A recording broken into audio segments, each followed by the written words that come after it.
real life too. Welcome to the lifestyles of the rich and famous. So I am back inside now at my computer, and let me not play my own fucking video in the background. There we go. Yes, no, Stizer, you are absolutely right. He could not locate his own asshole if it was not attached to him. On that note, one of the reason this shit keeps fucking coming up, he has evolved. He has. Don't say that, dude. What the fuck? He turned into a human? He can actually imbue arguments with the power to evolve. So now his straw man of Steve's position has now changed into a HayMan. Is officially a HayMan. What is his argument? Okay. What happened now? I'm a polytheist now, don't you know? Yes. Mm-hmm. Wait, why are you? Huh? Yeah. I'm not the only one who's like, what? Wait, we got to start from the beginning, though. We got to start from the beginning. Sorry, I take it that was the proper reaction. Yes.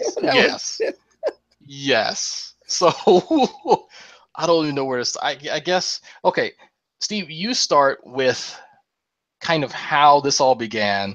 Then I guess move into the two discussions, and then now that we're at the HayMan. Basically, Thaddeus had that debate where he was debating naturalistic gods and can atheists believe in a naturalistic god and whatever, blah, blah, blah. And basically now G-Man's attributing whatever Thaddeus has said to me, which is not my position. And somehow that has morphed into if somebody else accepts there is a, quote, naturalistic god, and you believe that objects exist, you're now a theist, and if there's multiple objects, you're now a polytheist. So Sam, if you believe the sun is a god for whatever reason, a naturalistic god, figured out what that means. I don't know, but if I believe that the sun does exist, I am now a theist because you believe that the sun is a naturalistic god. And all of this is because he's too stupid to realize that it's about the belief in the god aspects, for lack of a better word. Pretty much. It's not about, he can't grasp the idea that it's not about whether you call something a god.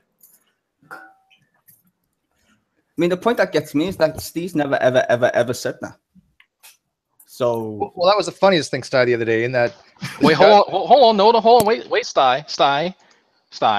Yes. What did you just said? Correct that Steve has never said that, right?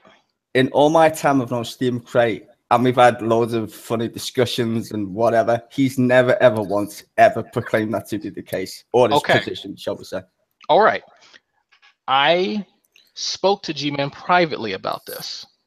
And it was kind of one of those, he wanted to warn me and then warn Steve that he was going to make a series of videos embarrassing Steve because he got him. He caught him, as it were, in this trap of supposedly you can be an atheist and still believe in a god.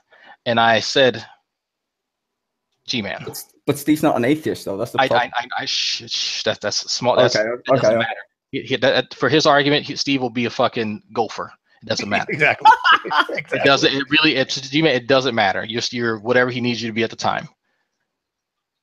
He was asked by me, G-Man, where has Steve explicitly stated that you can be an atheist and still believe in a god? Is that a clear question? Would you guys agree? Yeah, it would seem pretty straightforward to me. Okay. Even as a drunk person. He then directs me to his fucking channel where he repeats his interpretation of what he thinks Steve's position is. You know what? Actually, it reminds me of like when I was listening to Donald Trump the other day in the Charlotte press conference thing. I was just like, damn, you're a racist. It's just like, he just doesn't know it. You know, when you meet like racist people and you just don't know the racist, but they are. That's kind of like you, man. It's like, kind of like it's a weird combination of he doesn't understand what he's trying to say. He doesn't understand people's positions, but then he also has this cognitive bias just built into him naturally, from him wanting to profess the gospel, and then everything in the world is aligned with his theology. Like that's the conflict there. So you have kind of those two competing sides that make this terrible mixture that we know as G-Man. So let me get this straight then. So, because to be honest, I don't really engage that much. To be fair, it just gets annoying, and then I end up trolling anyway. But I will forsake my skills today. So let me get this straight. G-Man had a conversation with you guys, and then you met G-Man. We met him in New York. Before or after? No, this is last December. I want to say we went up there. Yeah, last December. Me, Hannah, Vincent, Redline, Fiona, JD, and and MP as well. I'm not sure if you know MP, but yeah, all of us, we had a pretty good time. We took G-Man to the Museum of Natural History. We took him to the Human Origin section, and each of us took time to walk this motherfucker through and explain to him the shit that he's still getting wrong now. Wow, that's bad. That must have been like having a kid. Yeah, it is exactly like having a kid, actually. You know, when the kids are like butt wide, and you're like, just, I'm trying to tell you, just listen. Well, like, we all kind of agreed that we knew that it wasn't going to sink in, because you could kind of tell when you're talking to him, he's looking away. Like you ever talk to a kid and you say, hey, you really need to stop, trying to run across the street without looking both ways, and they're looking in the sky and they're picking their nose and they're scratching their butts and all that kind of stuff. G-Man does stuff like that, like next to you. And you go, hey, are you actually paying attention? You just, yeah, I hear, yeah. What did I just say? Oh yeah, all the stuff about the street and the stuff. Yeah. And it's like, okay. And that's the kid that gets run over. Exactly. Like that's him in a nutshell. So you got to kind of make sure that he's not going to swallow his own tongue when you're not looking. But while he's fucking running around and doing push-ups and crunches and shit like that randomly in a crowd of people, you have to try and impart upon him some type of information that may be edifying in some way, shape, or form. But it's hard to envision a 40-year-old man that is picking apart every other word that you're saying. Even though he doesn't understand what you're actually saying, he's still trying to pick apart it anyway. Yeah, like he is like a black version of Donald Trump. I would say Forrest Gump, close to Forrest Gump. Well, actually, no, Forrest Gump had better comprehension skills. Pretty nice person. Don't spoil my movie, dude. Fuck you. Well, with the behaviors and mannerisms of Donald Trump, but the mentality. Yeah. So hold on. So we get to this point. So that was last year, December-ish, whatever. So now, was this recently where you guys had this conversation? It actually started when G-Man had a debate with a guy named a kid from Canada named Thaddeus, Kiefer. Oh yeah, I know him, Keefe's. Okay, Keefe's. Okay. Yeah, he sounds like he's about 12, but he's actually and he looks 10. Yeah, that's exactly what we're talking about. So he had a debate with Keefe's, and Steve hosted it, I believe. Did you host it, Steve? No, I didn't host it. Was hosted. Okay, Steve. But regardless, Steve helped Keefe's with his argument. Keefe's is a mesotheist, so just so Keefe's to have somebody to kind of run his arguments past and kind of like tighten up his arguments and whatever, so on and so forth. Steve was there for him. So in G-Man's mind, that means that Steve has somehow adopted some of Keefe's positions. Don't ask me how he made that connection, but he did. All right. Keefe's is a nice kid. I like him.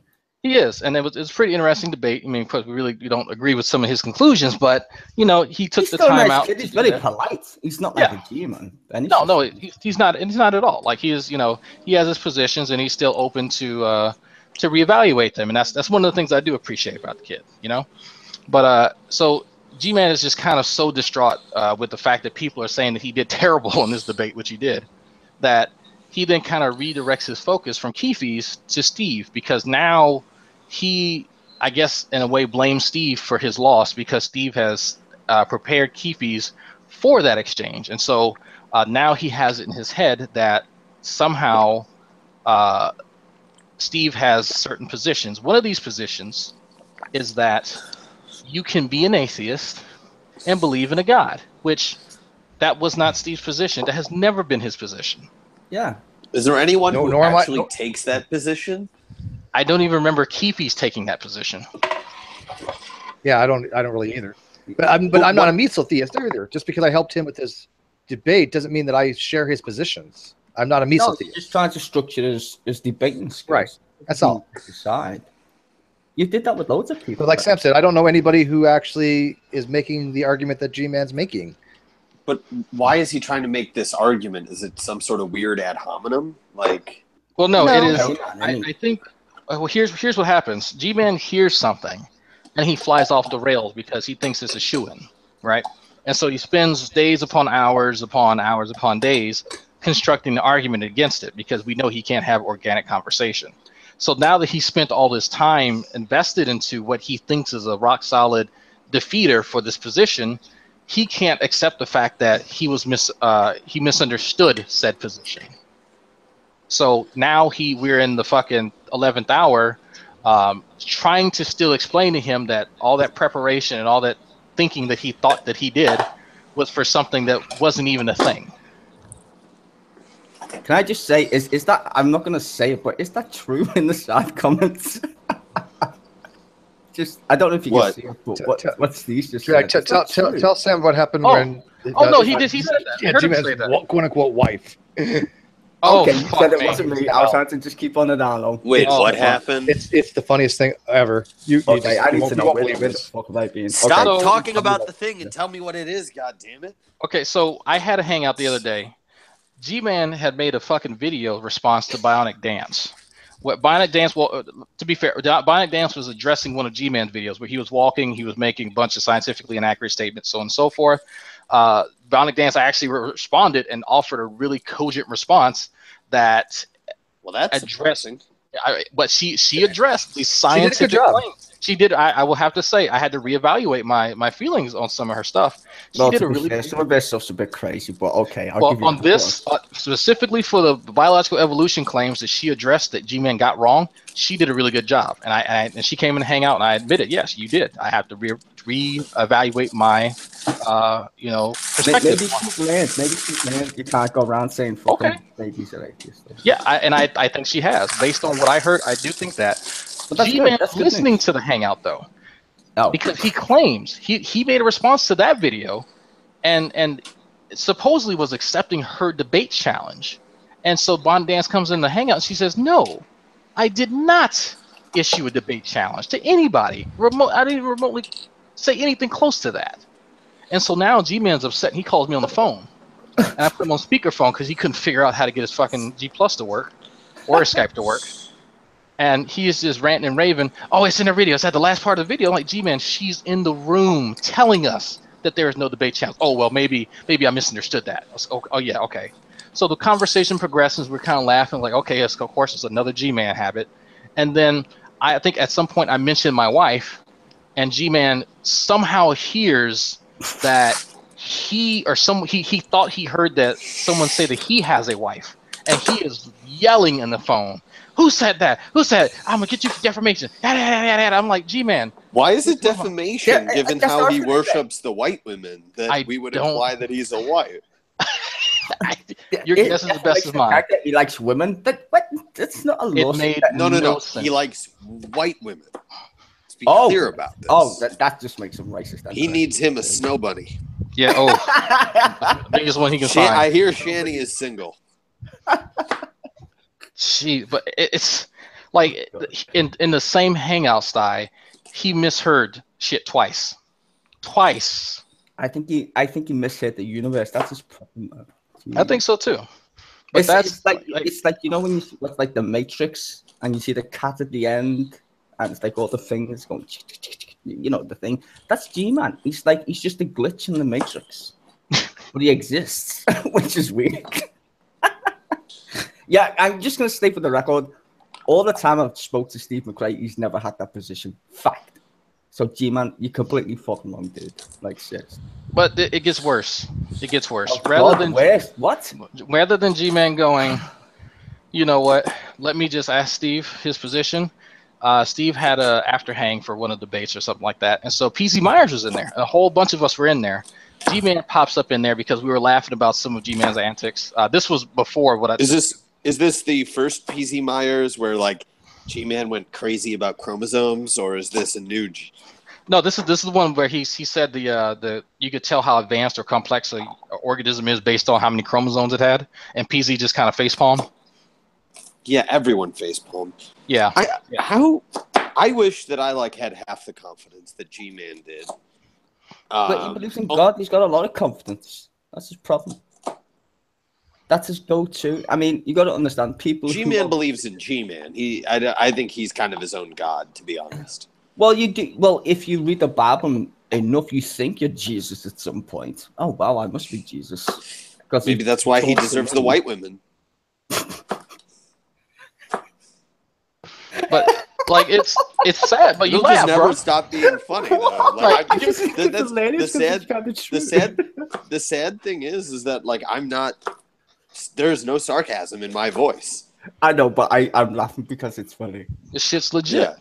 It's too legit. No. That's what makes it hilarious. And also is the fact that I can completely say it seriously. That if we just brought a straight white woman into this argument, he would maybe make an effort at understanding. Where's Shanna when you need her? Fuck.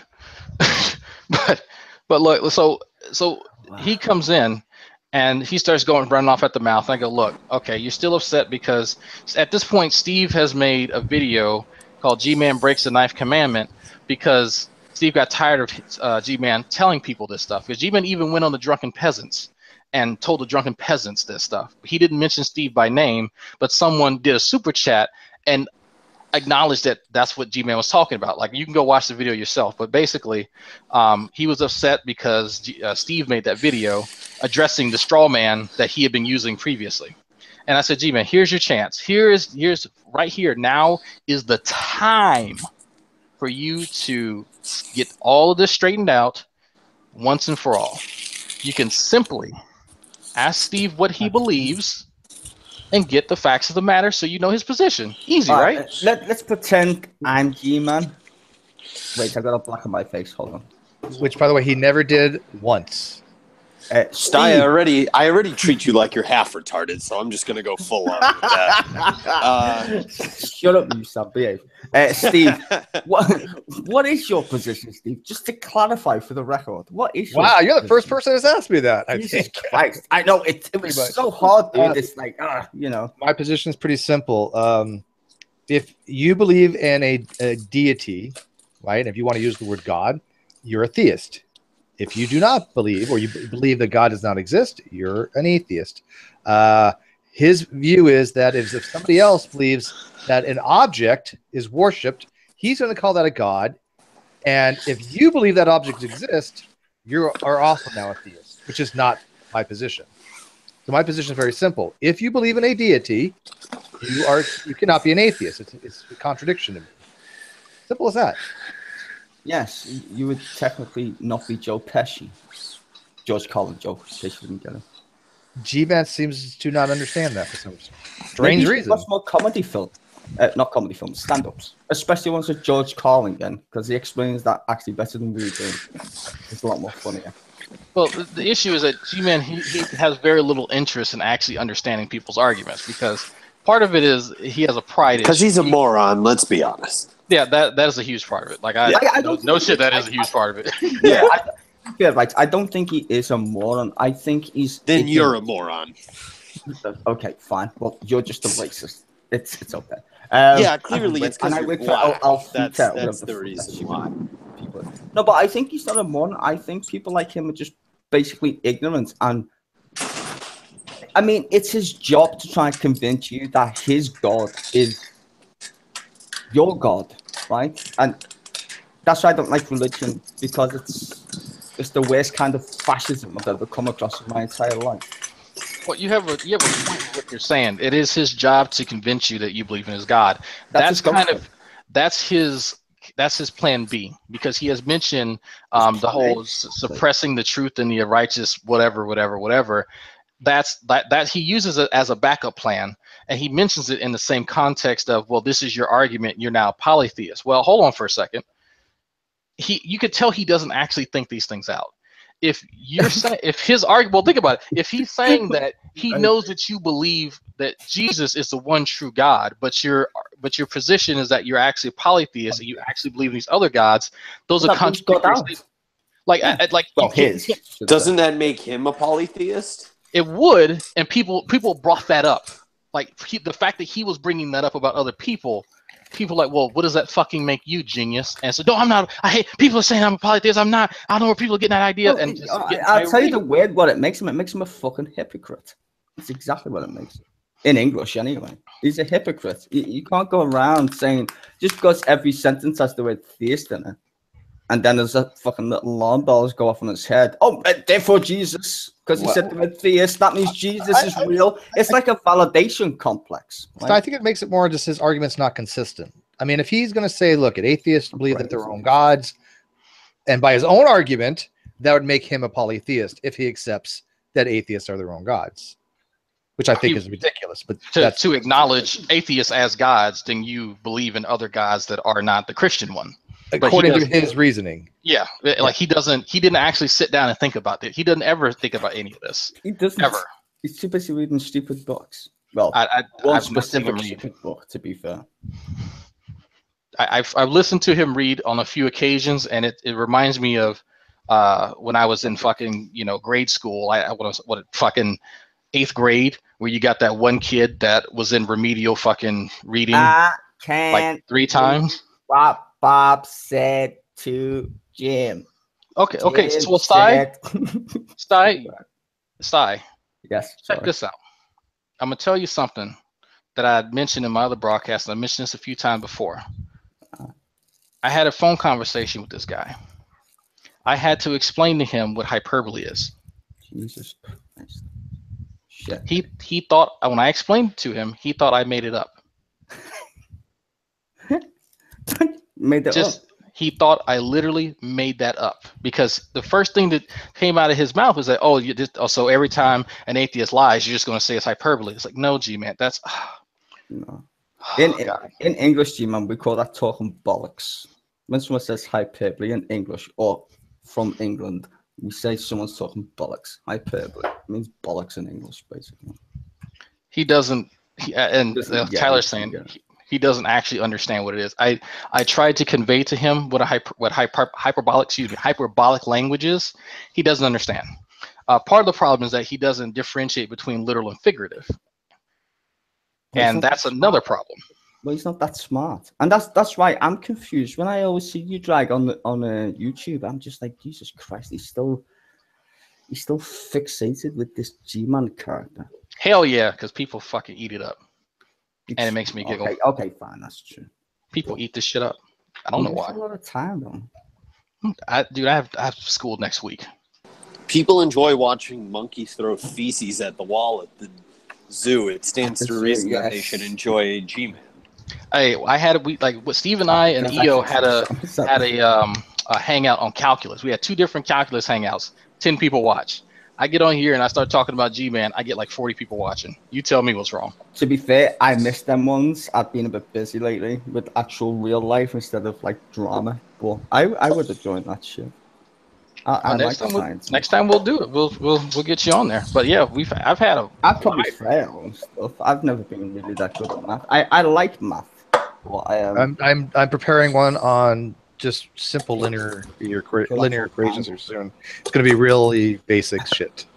Did I sent you the birthday problem? Did I? Yeah, that sent it to me. Okay, yeah, I sent that to my cousin. He was like, "What the fuck?" Well, I liked doing the one I did on Taylor's series. Don't get me wrong, I found that to be really awesome. But some people would be like, "Hey, let's go back to some simple shit." Yeah, let's go back to you're gonna scare the viewers. Yeah, it goes all your viewers, math. but I'm recounting for people who aren't keeping up. Like this has been going on since this actually started with the Keefe, the Trill Flav Bay, whatever. He just kind of puts random pop culture references in his name, and I don't know anymore. Anyway, no, Keefe's a nice kid. Like, I know Keefe. We've had hangouts before. I mean, there's nothing wrong with being religious, right? If you're not a complete tit, right? Like, I wouldn't stop someone being religious, believing in God or whatever.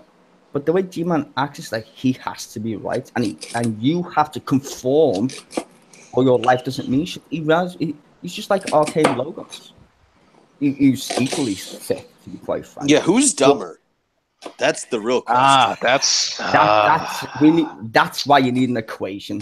That's a good question. That's an equation. Hold on. Mac Thomas is dumber than G-Man. I agree fully that Mac Thomas is just absolutely fucking. I think he wins, in my opinion, the dumbest person I've ever spoken to on the internet. Who's Mac Thomas? Who's that? Imagine you're related to G-Man, but you fell down 16 flights of stairs face first. That's impressive. That's like the Goonies. Yeah, but Mac Thomas doesn't come around that often. He hasn't really been on the scene that much. He popped into like a G-Man hangout every now and then, but he's kind of been kind of quiet. You guys ever met Hillbilly before? Christian Hillbilly? Oh yes, he was the motherfucker that told me a rock is an organism. Oh god, I've known him for like probably 7 years. I first met him on Stickham, where most of the old school guys came from. Stickham before G Plus even existed, to be quite frank. And he's the most noticeable lesbian ever. No, he's a horrible, constant fucker I've ever met. He never changes, but he's got a few dark secrets, like beating his wife and being an alcoholic. So, just saying. I mean, these people profess to be like, the mouthpiece of God and shit. Jesus Christ. Well, what about Neffy, right? Neffy. So Neffy, when he used to have like live chats on like Voxley and Stickham, he would just get wasted and then say he wasn't an alcoholic. It was hilarious. It's bizarre. It was like these people are the worst kind of humans. And now when he like that off air, I was so amazed by how dense he is. Oh, I have a screenshot of Neffy in the group chat saying he doesn't drink. That is a lie. We have videos of him slurring drunk. Yeah. Did you ever see that guy? What was that other fucking dude's name? He was on the George Norrie show, Coast to Coast AM. I think George Norrie had I'm Steve. Not you, Steve. His name was I am God, Steve. God. Lord Stephen Christ. Lord Stephen Christ. I still have him on fucking holy Skype. Shit. I still got him. Really? Oh my God. I still got him on Skype, yeah. That dude, literally, when you know George Norrie, George Norrie does Coast to Coast, all the crazy people, right? Where he was in there's a YouTube video of him saying, I'm Jesus, and George Norrie was like, yeah, all right, mate. He was like, whatever. There's an actual video of him doing it. I couldn't stop laughing. These people, that's what I'm saying. If you read that book so much, you become crazy. You really do. Why do you think people blow themselves up? People are not born going, oh yeah, I wanna blow myself. No, you read that fucking book and make you blow yourself up. Lord Stephen Christ is a special brand of crazy. But you're combining mental illness with religious radicalism, right? Like I'm fairly positive that if you that's the thing though. It's like it's not just the religion magically has this effect. Like I'm sure, if they were a member of Antifa or the alt-right, they would be, one would be killing, alt-right people, and one would be driving, cars into a crowd, right? That's what I'm saying. I totally agree, Sam. I think it's the mentality of the human to say, am I accepting this? Am I a rational human being? Can I have a rational discussion with somebody? Or am I going to blow myself up, run someone over, whatever? I think it's down to the human being as much as the propaganda they've been influenced by. They're susceptible to it, basically. And people like us are not, thankfully. And that's the challenge, chemical imbalance, shall we say. Speak for yourself. I've had the urge to kill you, Sty. Probably you would. Probably. I'm fucking with you. No, the fucking United States tried to do it, but then we had Al Capone to solve all our problems. Prohibition. Oh, you shouldn't drink alcohol. We still did. Can't smoke weed. Look, the United States legalizing that motherfucking shit. Left, right, and center. What's going on now? Well, that was incoherent. So, with a change of topic, Track, what do you want to talk about? So I do have something to say. I have a special guest coming. Some of you might already know who it is. Special guest. Jizzman. Is it G-Man? Nope. Somebody you haven't seen in a while, Sty. But yeah, the amazing thing always about G-Man, it's always once you think that he's reached the lowest level of low, like he can't fuck up an argument anymore, he does. Like it's the gift that keeps on giving. Drag, tell them about serpents. Oh What? my fucking god. So okay, wait, hold on, Sty. What is a serpent? Them things that crawl on their stomach. Last time I checked. Snakes. Okay, Stan, what is a serpent? Reptilian. It's a snake. Steve, what Yeah. is a serpent? I do believe it's a snake. Okay, according to G-Man, it's not a fucking snake. What? Huh? Shit, Yep. you not. He was Yep. mocking somebody for claiming that a serpent is a snake. And laughed hysterically, and I facepalm. I think in the fucking video, because I was doing a review last night of it. But it's in the Bible, dude. Yes, and that's what the guy was saying. The guy was saying, well, why did God put the serpent, or he said put the snake in the garden? He said, no, it says serpent. He said, yeah, I know. He said, serpent is not a snake. Ha ha ha ha ha. And I'm like, you fucking idiot. A serpent is a goddamn snake. Yeah, well, it's Latin technically. Crawls on one's belly, whatever the fuck it is. Whatever. But he's so hyper literal that if he doesn't see that word snake in there, to him, it doesn't mean snake. It doesn't mean that's in there somewhere. Oh god! Oh, I almost forgot. Y'all remember the joke? Well, y'all remember years ago when G-Man was trying to make fun of me by saying that I had memorized the dictionary? Yeah. Does anybody remember that? He now does not remember that, and so me joking about it now, he has misinterpreted that as me actually claiming that I've memorized the dictionary. Yep. No, but how is reading a dictionary a bad thing though? I don't know. Well, it's not, but isn't that what we get taught at school? It's like, dictionaries are good for your health. But he's just saying it's a false claim by Drag, and it's like, no shit. But it wasn't something that Drag originally claimed. It was something that G-Man had said, and Drag just ran with it. Well, he's pulling the same shit on you, apparently, Steve. Something you never said. Now he's saying that I said it. Jesus. See a pattern. Sty. What? What are we on beer 9 or 10 right now? Jesus. I'm on beer 2. Oh, we got two people coming. Chop your carrots, Sam. It's fine. Bell peppers. Okay, bell peppers then. Bell peppers are quite nice. You should try. Bell peppers are Trinidadian. That's that much. I think mine were grown in Mexico. Yeah, well, they originated from Jamaica. Oh man, I'm just saying, I'm half Jamaican. I like bell peppers. I don't. You put them in curries whole. So is my wife. No, you put them in your curry whole, and you just leave them in there. Hot as fuck, but delicious in the curry. She doesn't like hot food, so see, Boo, we had gumbo the other day. We had gumbo, and I had crawfish. Well, crawfish etouffee, and they put a bunch of fucking okra in it. So I'm like, eh. Yeah. No, I mean, if it's too hot, then it's supposed to flavor. But if you do it right. Well, she doesn't like spicy food as is, so it's kind of like. What? I tasted it. She don't like spicy food. Yeah, well, no, we have friends that are from White. Jamaica. White. And no, we have friends like my former platoon leader in the army is from Jamaica. Like he is from Kingston. Oh, that's where my family lives actually. Yeah, and he and his wife are good friends with me and my wife. And so they make fun of us for not actually having to try like jerk chicken and. Dude, how come you not like jerk chicken? Oh my god! I have not tried. I'm Creole. I'm not fucking Jamaican. No, hold on, Winnie. Jerk chicken is like the best KFC you will ever taste in your life. That shit is delicious. It ain't no Popeyes. Oh god, no. Okay, he used to fuck with me about that. Man. That's the one who would always fuck with me. Hey, let's go to the place of your people, Popeyes. And I was like, you motherfucker, if you did not outrank me, I'd slap the shit out of you right now. I catch Article 15. I just said, hey, Trag, I don't know how you celebrate your paychecks, but I go to Popeyes. Oh my god. Damn. No, seriously, Dreadnought, jerk chicken is fucking bon appetit. I have to actually look that up to see if I have a Jamaican place around here. Nah, man, I'm sure they do. I live on that shit. It's fucking delicious. Jerk chicken is like Raising cane. Yes. Raising cane.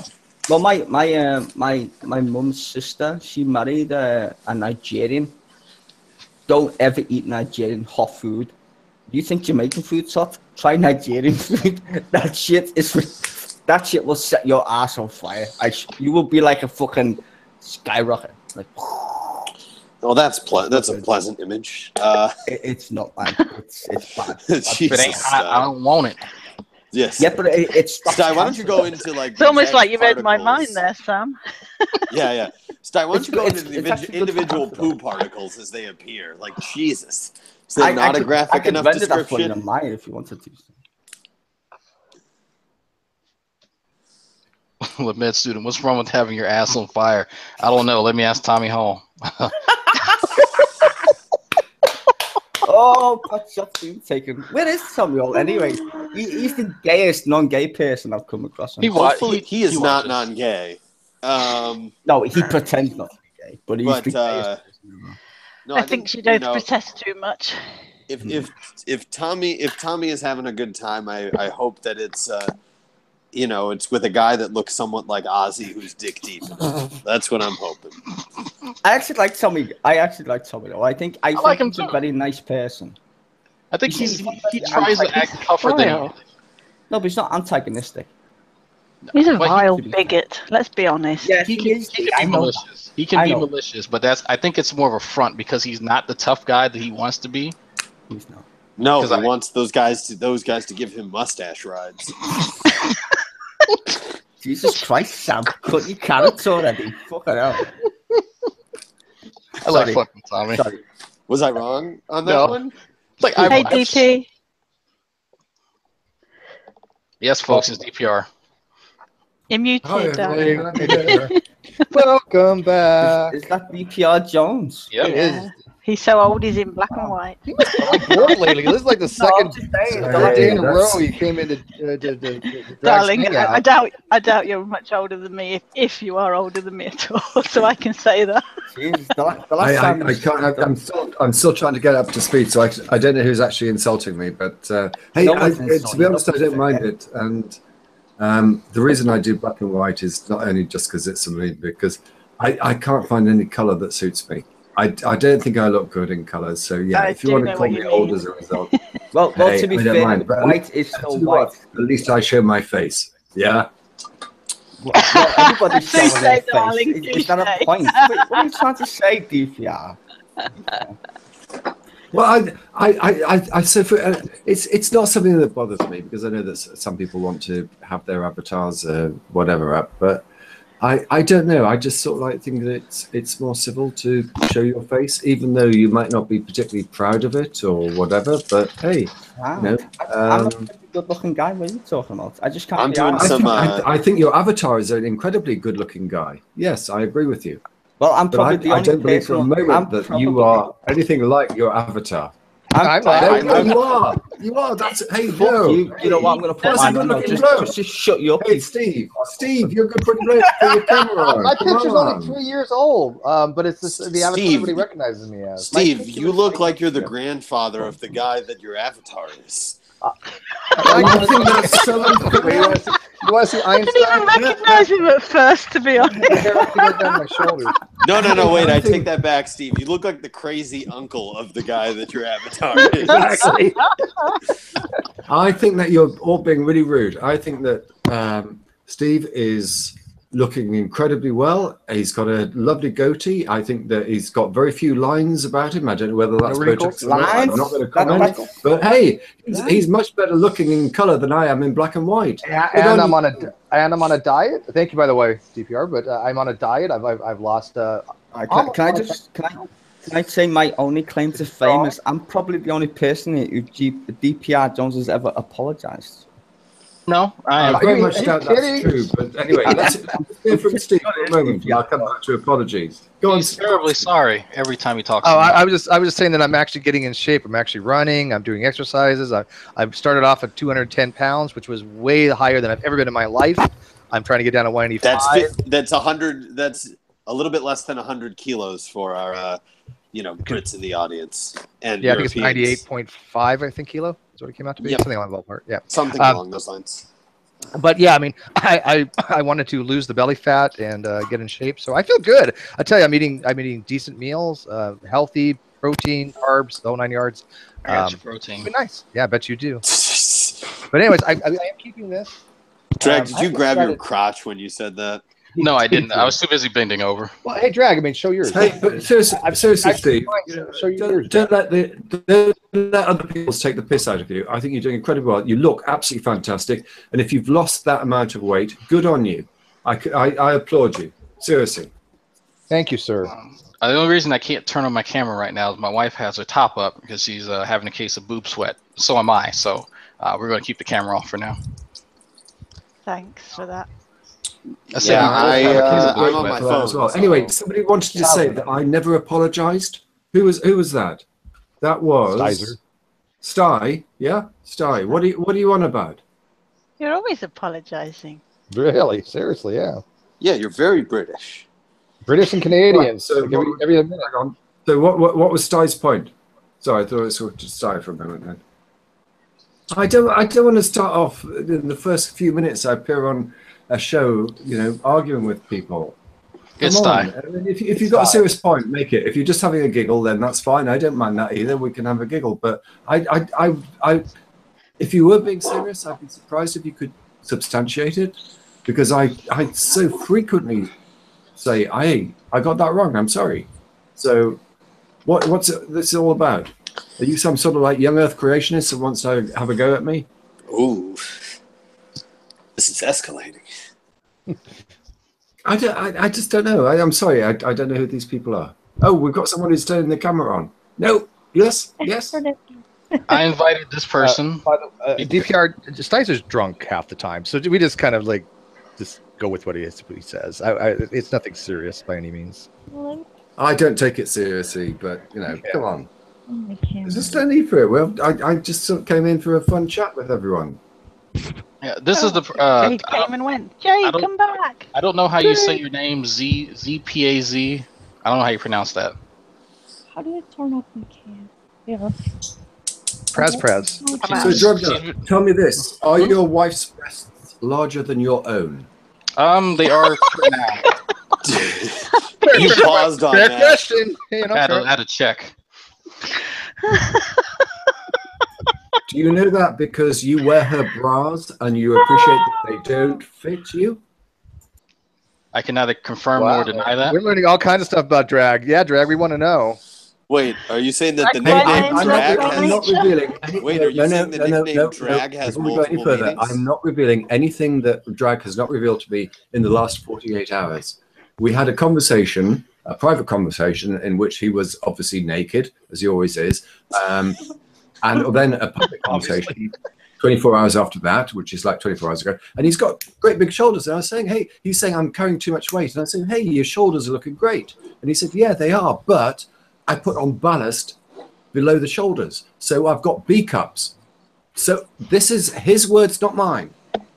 He's right. Okay? So he's got B cups. I'm just wondering what size his wife's cups are and how he knows that his breasts are larger than his wife's or vice versa. It's nothing controversial here. It's nothing that hasn't been disclosed already. They're totally reasonable. Don't even. Just do a guesstimation. I've not tried on any of her bras because I don't want to cry. You probably wouldn't fit.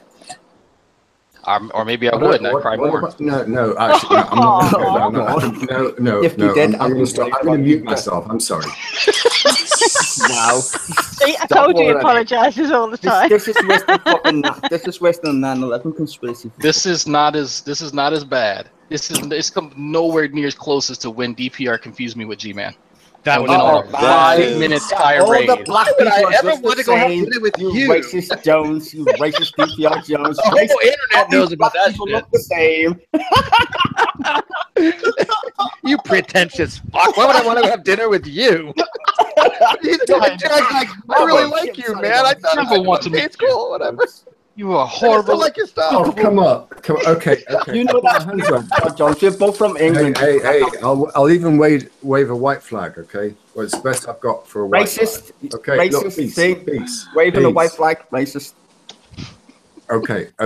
Now, I think that all of us, if we were to put our hands on our hearts, would probably say that we've had some YouTube experience, internet experience, where we have not conducted ourselves with the decorum and decency and politeness that Well, honestly, we ought to have done.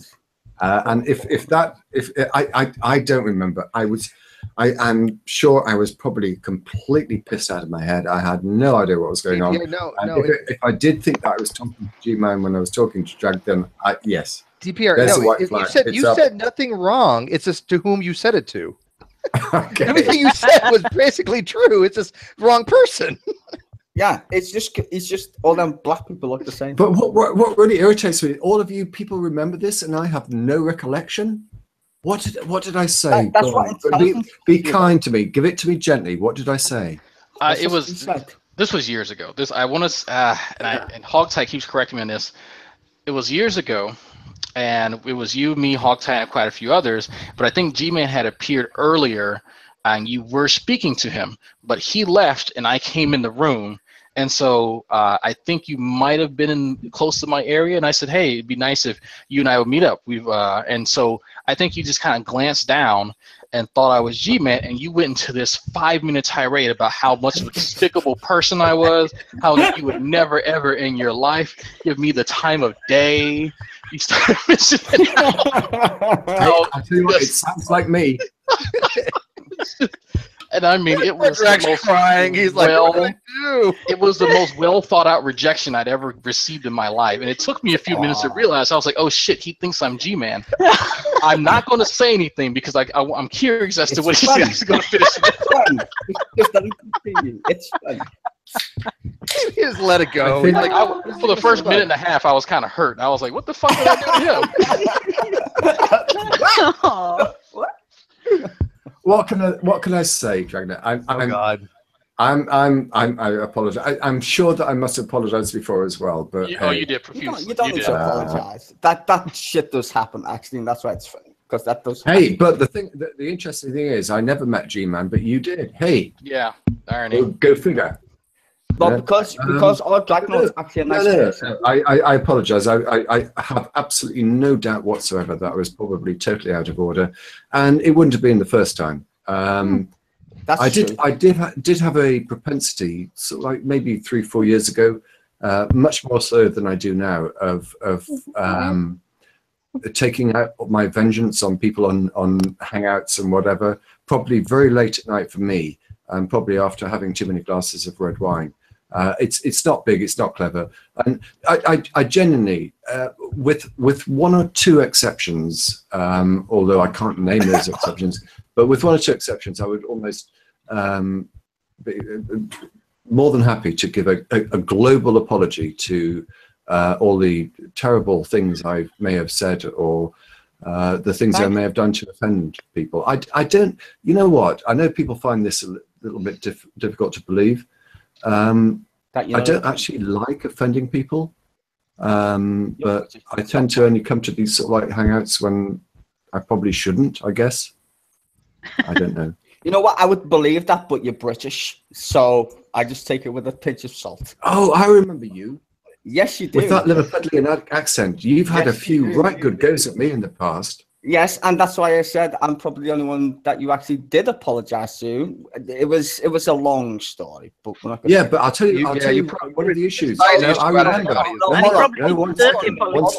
Hold on a minute. One second. I remember you. Jones is a very smart guy. You had the audacity to actually criticize me, and I remember quite specifically what it was now. You criticized me about one of my thermite videos. Just one video. It wasn't anything else. And you have got it totally around your neck. And totally wrong, because everything that you said that I said, you were mistaking with somebody else who had made a similar video, not me. I think you were mistaking it with Miles, not me. They used your name.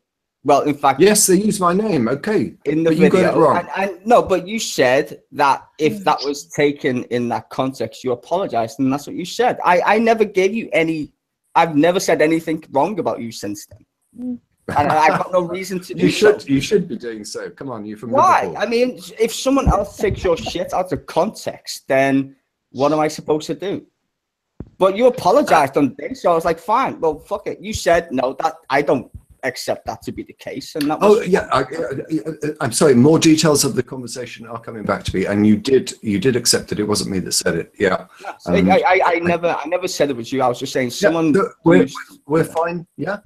Yeah. Good. Yes, we are. There's no point- That's what I'm saying. I've got no point to problems come with you. back So to that. you're a very smart guy. I actually like you. Actually, Group when, hug. when other people are not like. Now you're going far too over far. kind of thing. I just, people shouldn't do that to other people who've actually got brains. It's quite bad. Like G-Man telling fucking Steve that he's a fucking. What did they call you, Steve? I don't know. I Well, do how did he pick a call you? position. What happened? He called me. But not just G-Man. you, other people. I hasten to add. Yeah. Just, No, but His the main latest focus one is is I'm Steve somehow a polytheist, which I don't Yeah. even Doesn't make remotely any sense. grasp how he could, in all good consciousness, call me a polytheist. I'm not even a theist. How can I be a polytheist? Well, Very because Gnostic. he took something you said, and him and Kim Jones laid on a park bench somewhere and kicked their feet up like schoolgirls, and they took time to go over your art. This is what they came up with. Yeah, but, Ken Jones, at least I've got along with him, right? I think he really has a good heart. I think he's wrong on a lot of things, but I don't think he's. I don't think he goes out of his way to misrepresent somebody as G-Man does, right? I don't think that he would even bother. I think that if I said, hey, Ken, my position is this, he'd be like, okay, then I'm not going to say your position is something else. To G-Man, he doesn't care. Ken's heart Doesn't is care at all. delicious because it is Yum deep yum? fried in what kind of Kool-Aid batter? Yeah, we'll go Should with we that. go with Kool-Aid Kool-Aid batter. batter? We'll I go was trying with to think that. of something extra special and flavorful. You mean the stuff you use in your lab when you work with DNA? Yes. Yeah, Steve Afros? with the callback. All right. I thought that I was coming with like something off the top of the head that was kind of a dumb joke. Steve made it a brilliant joke. 2 points to Steve. I forgot about that. Yeah. Oh wow. How did you forget about that? I don't know how. No, G-Man did say that Sam was in his lab making, I don't know, Kool-Aid. It was like, Kool-Aid. what? Well, correct me if I'm wrong. Sam, haven't people asked before if you could use sugar for like a electrophoresis in like a gelatin type thing, even though you can't because it's probably not going to stand the temperatures. It'll melt. So maybe he thought something along those lines that you would, if you couldn't get the But actual I don't do gel. wet lab work. Well, you used to. I mean, you used to at some point, didn't you? No, never have. Okay. Other Drag than has. taking intro bio lab. I've seen. I've I've done seen the amount pictures of wet of lab drag. work that drag has. what does Okay. let Like wet lab work taken mean, I've taken the associated courses of lab work, It but I've means never putting actually shit run a in other shit. sequencing experiment or anything like that. Wet lab means actually using fluids. Yeah, so like if I wanted to do like DNA testing on a plant or something like that, and we just follow the little protocol and we put it in the little biorad machines and run them. It's not anything that's rigorous. It's just it's set up so that you understand the fundamentals of what the class is trying to teach. G-Man I thinks mean, it's like Gelabrand gelatin for those. Oh, God. electrophoresis or something. like we use agarose. It's made from like a seaweed or some shit like that. But you could try to explain that to him. We've explained how when we were in the Museum of Natural History, we explained stuff like that to him, like legit. And he kind of, his eyes glazed over, and we were like, yeah, it's not sinking in. But we tried. We legitimately tried. I want to know when he makes his DNA and water video. Oh, I just want to know. Oh, no. I want to Keep know saying what that he will. G-Man's take Oh is. God! I just want to know what Please. G-Man's take on it is, for no other reason but that. Dissolves. We got to remind him. I mean, he keeps on saying that it's in the works, that he's going to do it. I'm looking forward to that. So I want to see. He's I wanna gonna see that. Wasn't that why that other guy got voted dumb fuck of the year last year? one of the Well, reasons. he's going to make a video Oh, that yeah, vindicates probably. Ronnie, that proves us all wrong, and I'm looking forward to that. I want to see that I do too, because I have a screenshot of Ronnie saying I changed my position.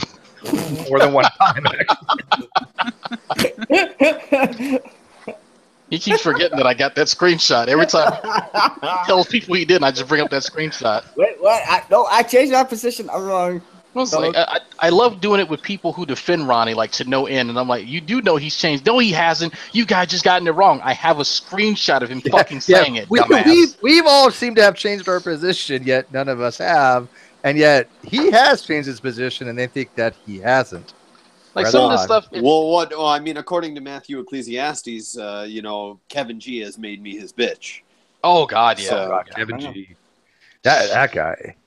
His dad No, he's a taught him nice all guy. kinds of He's a stuff. nice He's a enough nice guy. guy. He just- Kevin G is nice. He doesn't have any fucking clue what he's talking about, and so he just echoes whatever Dembski or Behe says. I'd rather talk to Kevin G than like C. Brown, sure. Yeah, well, you know what? I'd rather be raped by a smooth baseball bat than with one of those that has nails in it. But I think we're making a relative comparison. Here, Everybody has their Steve. own pleasure threshold. Yeah. Oh my god. But we are talking about somebody who's a supplicant of Neffy, so you really can't expect much from C. Brown. Can I just ask, Drag, is this big broadcast live? Unfortunately. Yes. Yes, oh I my did. God, it's HD TV. Yeah, unfortunately. Okay, I come on. just did come make on. a comparison Join to in. my butthole being reamed in front of however many live listeners. 52. Ah, With nails, Well, apparently. I Or hope without. that you guys all enjoyed that image. I'll be here all week. Now we have 12 There's watching There's now. probably one person that actually enjoyed it. Just saying, Sam. I'm curious how many people have Googled like the image that I brought up here, and how many of them think it's fake. What image is it? It's a Pokemon cock version. With G-Man. Oh boy. There's Yeah. G-Man there. It's an actual game. There's G-Man right there. Yeah. You gotta catch them all. He doesn't Well, have my the, wife. he doesn't have the swirly, right? Because that's satanic, according to G-Man. No, I was saying, dear, you let me on to this cock version of Pokemon that I had no idea about. Someone took the game and just added a bunch of dirty references and stuff, and instead of you going out and being a child and enjoying the wonderful world of Pokemon, you were It's satanic. going to go out and perform certain tasks for this old man, or he kills your mother. Yeah, satanic. Like I said. I mean, Yeah. That sounds like a good childhood game to me. yeah, it's like reading the Reminds me of Bible. my childhood. How's that any different than Oregon Trail when all your fucking people die of dysentery? I always feel- used to I say feel I used to say when you had the really long old man beard, I was like, well, you looked like your last rape victim. That was a had brutal died of game, dysentery. man. That was not for sixth graders. Let me tell you. Oh, Jesus. That game was no joke, man. I want that joke to get old, Steve. It just won't. It just won't ever go home. Whenever you make any, I have a friend that had a T-shirt that I wish I had bought or asked him where he bought it that said, "You have died of dysentery." Only a handful of people might get that, though. Probably spent everyone over the age of 25, maybe. I don't know. 30, I think like 25. my generation was like kind of the last. So I think if like you're like 21, you've never played Oregon Trail. Oh no. I turned 30 next month. So yeah, I would say I'd probably say You're very young, 30. Drag. Yeah, Young buck. I've told people how old I am. Wow. How's this a shot? You got them Americans look huge. Tony wants me to do a rum and coke night. I'm on a diet. I can't have rum and coke. Remember? I'll have water. Have you can always have vodka. the rum, Steve. Yeah, Don't vodka mind. like that. Yeah, Vodka and soda. the vodka diet. I've known people that have tried that. I Actually, just got a message from somebody on Facebook. I'm not going to say who it is, but this person watches our channel. Okay, G-Man has to be trolling now. I've never met a person that was this motherfucking dumb in my entire life. I mean, come on, man. but he's not. Is it He's really that not trolling. divorced? Is he that divorced from reality? Holy crap! No, he is not. I'm dead fucking serious. This dude is legit. He is not. He's not playing. This is not a game. This is not a part of it. Yes, he does ramp up his. This ain't no motherfucker Yeah. game. It's not like Sorry. he is I legit think- like this in person. I think what it is reality has decided to divorce itself from G-Man. It's like, I fuck agree with you. that. I've got nothing to do with you anymore. Bye. I'm leaving home. Reality ran away. It just ran away. No, but he is like this in person. Like I like I said on my other broadcast. I've asked this question. By the way, I've asked this question to Drag in private. Yes. So many times, like more than you can count. Like for sure, right? Yeah, and Vincent has And- he's verified it. And you've just been like, no, that's just how the fuck he is. And I was like, and how? And I just have so many questions. Right, that's it. I'm gonna just. If anybody notices this or gets this, props. Well, this is my G-Man.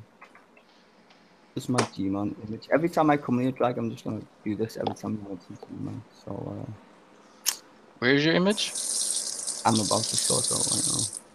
You want me to broadcast you or No, just white box you? stay with me a second. Take your time. Yeah, I'm getting it. Oh Lord, yes, I got the fucking dream team here. I got where did ZPZRA? I don't know how you say her name. She's the one that invited me to that Neffy hangout. I don't know how she came across Neffy. I have no idea. But she was one. Hey, could you come in and talk to Nephilim free? I was like, yeah, I got time to fuck with him a little bit. Well, that was the painful thing is Maybe when he was not gonna going have through this to- when he was going through that paper that you sent him, and I just like immediately was watching and looking at the parts that he cut out of the paper to be like, see, this doesn't prove his point, and There you it's go. just so unrelated to the point where you're like, oh, you've never read a paper in this area, There you go. There's or G-Man. maybe he has, he's just never Hi. understood it. Hi, my name's G-Man. If you've never seen Dave Chappelle, go fuck yourself. You know exactly who that is. That's Oh man, Is it a picture of Tyrone Biggums? close. Just Ah. put me on full screen, drag. You know what? Bigsby? If you don't know what this Yeah. picture is, you've never seen shit. Sorry, now I'll look. Now I'll look. Where is Sty? Just look. Dave Chappelle, the legend. Oh yes, Clayton Bigsby. How good am I that without looking, I knew exactly which two don't Chappelle care. characters you were going to pick. There he is, man. My good friend from the KKK. You be serious. Innit? You be serious, G-Man? Serious? I'm G-Man trying to find a is- picture that I had of him a while back. Oh I my feel like goodness. putting a caption on it. Does anybody want to put a caption to that shit? I I gotta get- told Steve. I told Steve. You can put the quote that we put in the side chat earlier about G-Man's going to send a bunch of theists over to Steve or something. Yeah, Jade mentioned that. I don't know what she was referring to. What are they? I now have a bunch of Christians going to be like Yeah, I just put KKK. I didn't hear the follow up. attacking. Well, me? you know what? Can you hear You me? know the kind of shit that he says, Yes. Steve, is he'll say shit like, "Oh well, if you ever come to New York, I'm gonna whoop your like Can stuff you guys like hear that." me? No, Yeah, first of all, Yeah, First of all, but I'm not a violent very, person. you're a bit faint, Jay. You're not very loud. you're not very loud, Jade. But first of all, let me say I'm not a violent person, but I would whoop the hell out of G-Man in boxing. I have no doubt in my mind about that. Not out of Ronnie Pardon? though. You Ronnie, ain't got I that don't want to talent. say that. Ronnie's a big guy, but I mean, I would give it a shot. I wouldn't back out. It still isn't working. just throw a Bible on it. Is Jade talking? Yeah, I you're hear- getting a bit muffled, Jade, there. Have you got Freddie on your face? That sounds wrong. I'm not going to. Sorry. You got what? Were you Calm down, asking Jay, her calm if, down. were you Calm down. asking the lesbian if she had a pussy on her face? D? I didn't know. I was not. You looked it right into my ears, Steve. Mm. Oh, God, look at that. dear. Remember that? Jesus Christ, drag. Drag, I remember that picture. I just don't remember what the context was, if there was any. Oh, apparently, Jay just said in the side chat, G-Man is going to send all his Christian friends after you. I don't know what that means. I mean, he threatened to falsify my if you channel like listen to 6 G-Man- times, but If you listen to G-Man, there's only like 7 Christians in the entire world. yeah, I'm not too concerned about his little posse. It's like literally 12 people, I think. Well, more Danny Go to the Clown Car posse. Antonio and Yeah, There's more people dislike it's not that many people. no. and actually like him. And they've only got to say one thing wrong, and he'll say they're not They're not real Christians. What does that mean that they're going after me? They have my address. They can find it if they want to. It's out there. Can I just say this? Like, people mightn't like this, right? But I'm going to say it anyway. It makes me ashamed to think that he's genetically related to me. It's just, you know, like when you see people and you just think, wow, like genetically speaking, just, I feel ashamed. It's just, can you just remove your presence from Earth? Well, also, you're half black, Sty. You're more closely related to him.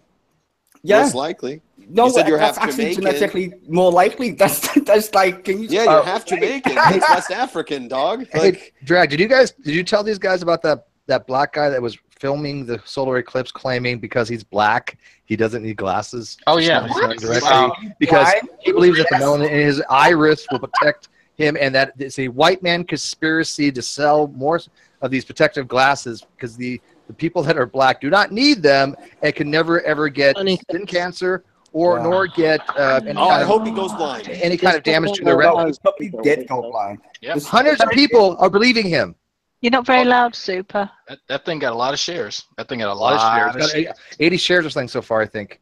Wow. Hey, guess what? Look at the sun. It's a good idea. No, 400 people were watching that live, and I was like, you It will guys make are your just fucking morons. retina. Like, wow. Well, I hope that he thinks seatbelts are also a conspiracy. and helmets. Yeah, We don't need you. Like, Yeah. Hey, stick some metal in your microwave. It really does work. yeah, that's also a conspiracy. Great idea. Well, didn't someone in the Republican Party say that? Dropping a plugged-in toaster while you're taking a bath, conspiracy. Try it. No, You'll the be fine, microwave. right? Yeah. I'm kidding. Don't do that, people. Yeah, don't do. But putting don't your penis in an outlet's fine. Metal. Bad idea. Well, it depends what you call an outlet. Exactly. Or I had a date inlet. last night. That's all I'll say. Did she have? Was she pierced? What? I love that. I didn't hear that. No comment. Yep. I know Watch better out for than that static electricity. I know better than to comment, Tony. What? Exactly. I developed selective deafness. Yeah. What? Okay. When it skeet when Is that Tyrone Biggums? that is that is Clayton Bigsby. I saw Tyrone Biggums. Same actor, different character. Oh, Tyrone Biggums is a crackhead. You're right. Peanut butter and crack sandwich. I'm trying to find the G-Man masturbation video. I don't know where it is in my What? history. No, I don't put that in my mind. Come on. That was kind of funny. You'll see what I'm talking about. Man, I can't cope, dude. You didn't see the loop. Hold on, let me. No, I don't want to see it. Look, what the fuck? You're gonna give me nightmares. I'm gonna go to I'm gonna work. play in the it. morning. Oh, I found it. I found it. You got to look on Pew's. It's on Pew's. Does he have the 10-hour loop? I don't know if he has the 10-hour loop up, but he does have the video. You posted the video to his wall on Facebook if you're looking for that video. Okay, hold on. I found it. Let me. Okay. All right. Let me maximize. Oh god, do I have to watch this shit? Yes, you have to watch it because it's fun. Yes, you do. We've all I had. don't know if I've seen this one. Have I seen this one?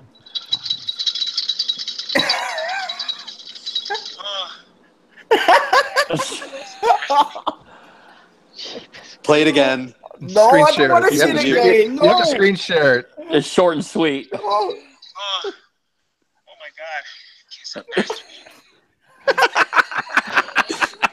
And so me and Drag had the idea is that what Where we is need that? to do Where is is we need that? to take Dave Where's Chappelle Wait, is and that a Lil link? Jon Where is in that? there and just have him going, skeet, skeet, skeet. Right. Where is that? Is that a Yeah. YouTube video? Yeah, and that's part of a video that he made where he was pretending to be an atheist in like the end days. And so he's like, "Oh, I can't stop doing it. I can't stop stealing and lying. I need to come to Jesus." And that someone quote mine, "Oh, I can't stop masturbating," and they put that caption on it. And so we were trying to get it to be like a 10-hour loop. Like we were, That's awesome. he was uploading a 10-hour loop of that. That is golden. It really- Good times. That's what That's just funny. it is. Oh my goodness. So what happens when you have a bunch of bright minds together? We come up with great stuff like that. Oh yeah. Stuff, I'm still waiting stuff on that the peer furthers the review. community. I think Pew was working on a soundboard for me, and I'm like, oh, I don't know all the stuff that he could have gathered for me over the last 4 years. It's like I can only imagine. Soundboard? No that'd be context. It's random shit. Has he asked you to say the 14 words yet, Drag? Not yet. Okay. I've heard about it. I was like, you're not gonna get me. Not yet. Yeah. Not yet. Oh my goodness. What are the 14 words? I'm not going to say them because they'll be. Because he will soundboard it, and I'll. He already got you, didn't he? No, I changed it. No, I changed it, which pissed him off. There's the side chat if you. I made it anti-racist. You know, You could share it in the side chat. If you I want could to share it in the say side that chat. out Yeah. Actually, you know what? I don't even want it on my history. Somebody else go find the 14 words because it's fucking ridiculous. It's some racist crap. Let's put it that way. It's what white supremacists say, and it's called the 14 words. And he wants to get people saying it on his soundboard. So what? They just said nigger 14 times or something? No, it's like a creed that for white supremacists. Triggered. I'm triggered. So Revelation News, and it says, if you, Yeah, I was just reading that. if you truly want to help G drag, why mock him? Talk to him privately as a friend. So as a friend, he called me 9 times. As a friend, I hosted a debate or discussion, whatever the fuck you want to call it, between him and Steve. As a friend, quote unquote, I did not take personal shots at him, even though he tried to during the debate, and afterwards he ran off like a petulant fucking child and began to defame me. At no point did And as he a feel friend, the he need. said you're no longer friends. Friends, yeah, as a friend, he declared me no longer a friend. So I think I've done everything that I could to be nice to G-Man, more than he ever deserves. So I don't understand the sympathy for a person who can't show empathy for anyone else but himself. Sorry, I'm not going to bend over backwards for someone who's not worth it. You were his link. You were his link I into like this. Moses. Yeah. No, see, the difference between me and Moses, I exist. There you go. Oh, Ooh, Fiona, I didn't catch that. Maybe Moses exists. I don't know. When did he say something about bashing my skull in with a cinder block? I missed that one. Oh gosh. I mean, if You you didn't can. hear that? No, I didn't. That's very I Christian agree of him. with that. Yeah. When did he say that? Oh, I don't know, but Hogtie. That's very Christian. Yesterday or the day before that somewhere in some video they were talking about you being maybe ex-military, but it wouldn't matter when they'll bash your head open with a cinder block. Well, if he can reach my head, I'd be impressed. Right. He is small. Like, he is legit small. Like, come on now. I can Oh, look, by the way, look right down at him. I'm not packing up. I went to my sister to get a bunch of stuff because I had to clear a bunch of stuff out that she had fumigating. This is like all my stuff. Not all my stuff. A lot of my stuff from my sister's. That's why it's all boxed and stuff. Don't feel bad. We got boxes and shit in our closets too. Whatever. We need to get rid of. Don't make excuses for people who are just going to be Haters. Yeah. At least he's not going to have his skull bashed in by some fucking psycho in New Jersey. No shit. And people know my address too. People have been to my house. So yeah, You don't want to get your head bashed in by a religious dwarf. That's terrible. Could be worse. Max Especially hangs out. Max hangs out. Could send you some fucking nasty ass candy from Canada. That could happen. Jack, like you were saying though, during the time G-Man was up there with you guys, there was something in his mind that in the back of it kept going, one of these guys is going to try to push me on the traffic. He said that. No, it wasn't in his head. He verbalized that to us. Oh my gosh. Why would he say that? Because he's fucking nuts. He actually said that, and we were in public, and we're looking around because people are looking at us crazy because he's saying crazy shit. So we're like, okay, I'm going to walk over here. This is how he thinks. This is how he really thinks. Like if I was going to do something to you, I would have waited. I need you to expand on this. This sounds really weird. Go on. If you can. So we're walking. We're all as a group. There's me, Fiona, JD, Vincent, Hannah, Redline, G-Man. All having a good time. We had just gotten some cookies, and so we're walking to the natural history, Museum of Natural History, and so he's over there kind of giving a half-hearted laugh about, I still have a feeling you guys are trying to push me into the traffic or something like that, or do something to me, or he's making kind of like a lynching, I guess, sound that your neck would make if you were getting lynched. And so he just completely killed the mood by saying that, but it would be more of a joke if he didn't then go on to elaborate how we would then kill him, supposedly. And it's just like, what in the fuck is wrong with you? I was just about to say, if I may, just to cut through you briefly, I mean, this could be either a joke, a sort of defensive mechanism, or something. I mean, come on. Did you genuinely think that he was being serious when he was saying this? I didn't at first when he had mentioned push him into traffic, but then when he went on to describe other ways that we would then supposedly try and kill him, that's when I looked at his expression, and the tone in his voice told me that he was actually serious. Yeah, but come on, if he was being serious, no, seriously, drag that for a moment. Let's just play along with this for a moment. And I apologize for other people that I'm talking over. Please, you'll have your opportunity. I will shut the fuck up very shortly. No, you're good. But drag that, come on. If he was genuine and wasn't just having a laugh, then he would have legged it off. And yet, you're much bigger than he is, but I'm sure he's much quicker than you is, and he'd have gone if he really thought this was a threat. Of course he didn't. Yeah. Either that or he's a sadomasochist. And I don't know what it is, but it's not. I do not believe her. And please, let's just Dragna address this because he's the one that was there with him. Dragna, I'm suggesting that despite the theatricals and the acting that he did, which you all know he's perfectly capable of, I don't think for a moment he really thought this was you or the others with you were a serious threat to you. No, he probably did because he's a fucking moron. I think that Dragna, in the back of his mind, please I think and then, as I say, I will shut up. Dragna was there. I think somewhere in his mind there is the fear of imminent danger from people who disagree with him in some way, shape, or form. Whether he thought that we would exact, some type of vengeance upon him or some type of plot to kill him, that I can't really say. And I do get your point with that he could just be playing that up. But I do think that on some level he does have this fear about him. That somebody on the internet will come after him, because this is something he's spoken about several times, and even not in a tone of jest. It has been something that he's made multiple videos about. I said that I will shut up, and I will do very quickly. The only point that I would be in some sort of agreement with him is that I have also talked to many people. I've not met them in real life. But a lot of the young earth creationists, what we would call fundamental Christians, do seem to have this idea that there is this conspiracy to come against them. As I said, I will shut up, and I will do. Thank you. He does have a conspiracy, but it's not too far-fetched. I mean, had he pissed off Reds any more than he did, Reds may have gone apeshit and probably potentially ended G-Man's life, because he just was. He brings people, he was brings people to the edge. Reds for no end. I wonder if it's more the case that he didn't think you would do it, but he wouldn't put it past you if you did. It's a natural extension from G-Man and evangelicals' philosophy that everybody's against them, that every atheist is out to get them. Yeah, it's a mild extension of paranoia. Yeah, you mild got case of schizophrenia too. So what Steve's saying is actually very correct. These are the most paranoid people on the planet.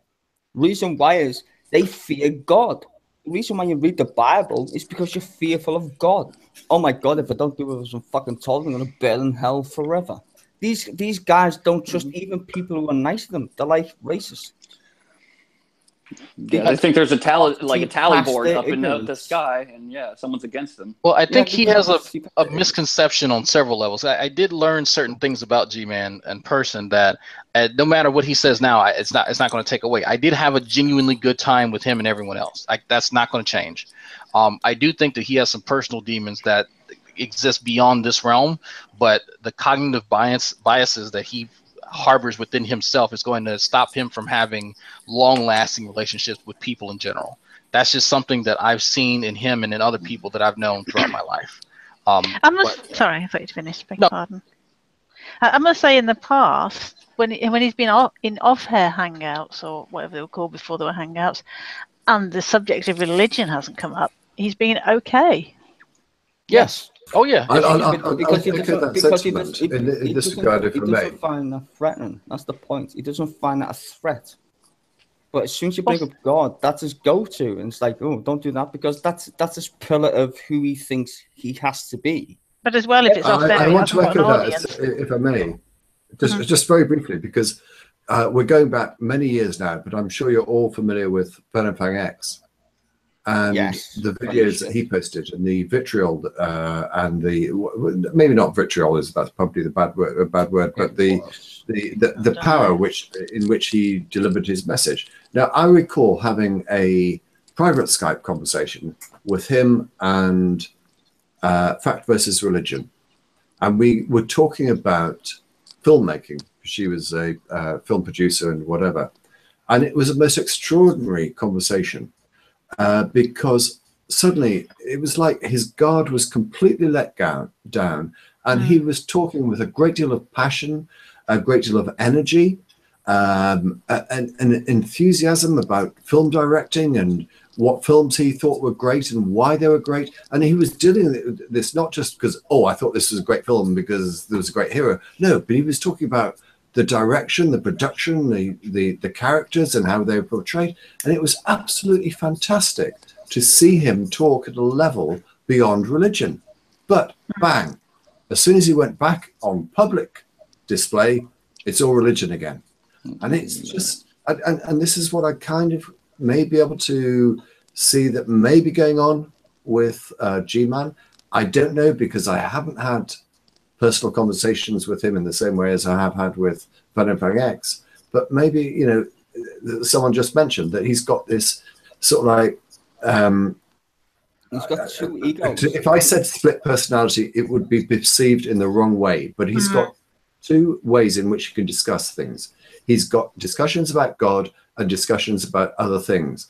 But in his discussions about other things, if he thinks you're talking about God, he's suddenly going to revert back to the, defensive position that he holds about God. And that's what I think is a great shame, because I can see, I don't want to go too complimentary, but I can see that G-Man may have certain good qualities about him. But the God side of him... I will say this. Yeah. Nice person, as long as you don't talk about God. As soon as God comes into the frame, he's not nice. And See, I don't think so. I think most people can have a conversation. I heard Neffy's actually okay if he talks about photography, right? I don't know what the hell I would ever have a conversation with G-Man upon. I don't know what his area is. I have no interest in the. I have no interest in wrestling. I have no interest in the Black Hebrew Israelites. I think he does a good job with it. But I don't know what the hell I've ever talked to him about. I just don't. Well, I've been off air hangout with him, and we've had a really good discussion about movies. And he just seems like every one of us in the room. But as soon as you mention the word God, he flips the script. He will literally if you talk about like Xbox stuff, just Yu-Gi-Oh, normal shit, just anything like games. The way we do. I play games, but not Xbox. Sorry, keep him at a grade school level. I'm trying to tell you were talking over each other. Are you saying that when you're talking about games with him, he's fine, but if you're talking about God, he's not? He doesn't play the games I play, though. He doesn't play. No, you're talking over each other again. Is he fine talking about games?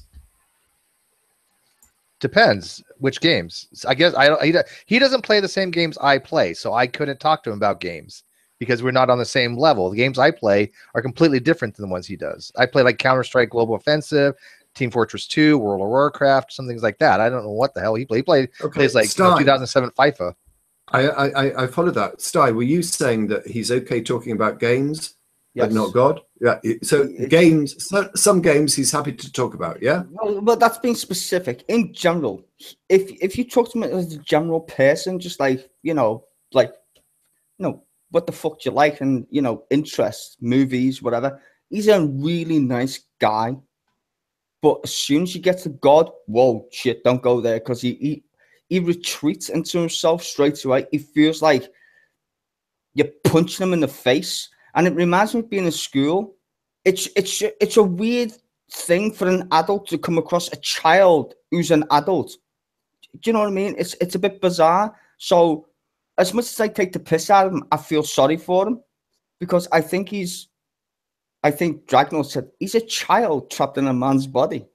And that's really sad. I don't know if that's psychological. I don't want to put that on him, like that's the thing. But I would say personally, like people who respond in such a way like that, it's psychological, in my opinion. Anyway, I'm not trying to say he's fucking mentally ill, because I don't believe in that. No, I don't think he's I think it'd be bold to say that, but I thank you for the clarification. And it just sort of like reaffirms what my views were. Yeah. That it's like he's autistic. It sounds somewhat condescending, but a lot of these people who are fundamentals in one regard, in the rest of their everyday life, they're perfectly rational, normal people that we would all get on with. So a racist. It's only, as you quite rightly say, it's only when you actually kind of mention the word God, suddenly, I wouldn't say they're going to do bloody, but the defenses are up. Yeah, the trigger. You can no longer have a rational conversation with them, because you suddenly realize you are talking to someone who has suddenly switched off or switched to the defensive, and it's like, okay, how can we take it from here? I don't know. They just he literally gets triggered. He's just like, no, I'm not gonna listen. Exactly what you said, DPR. He's just like, nope, not listening.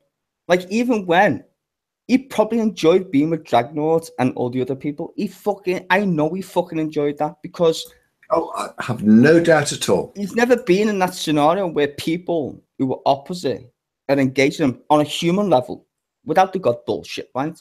And they're just being nice to him as a human. But as soon as you poke him, he's like, no, I'm in my bubble. Don't fucking cross my fucking bubble. Or well, I think there's a different standard, and I've come to understand this. Even as much shit as I throw at G-Man, in his mind, a part of being a friend is that you have to compromise your integrity. Now, I have to qualify that statement.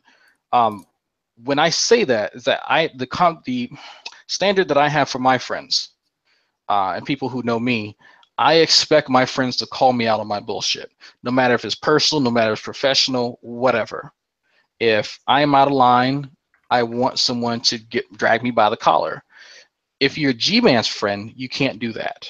You can't call him. You can't correct him. He is beyond reproach. If you are his quote-unquote friend, you have to be in lockstep with what he believes, because he at all times is the only thing that matters. And since I don't abide by that nonsense, that's probably why he is now, I guess, in a way, disowned me from his circle of friends, which is fine, because I don't want those type of people around me to begin with. I expect Redline, I expect Sam, I expect Fiona, I expect my real life friends, Larry, I expect my cousin Kelvin, I expect my wife, I expect my mother, I expect any my classmates that I deal with, any future coworkers, to have enough integrity to call me on bullshit, because I will do the same. And thank God you left me out of that, so I can just call you on a shit. But no, I don't want to feel as though at any point I'm beyond reproach, because that's not edifying. But that's why, like, science or Dragnord, right? And science does the exact same thing, right? Science is without reproach, right? We question reality with science, where he's ideologically in a bubble, which is, oh no, I can't be. He seems to, this is going to sound strange, but he puts being a friend in contention with, this is how I must think, right?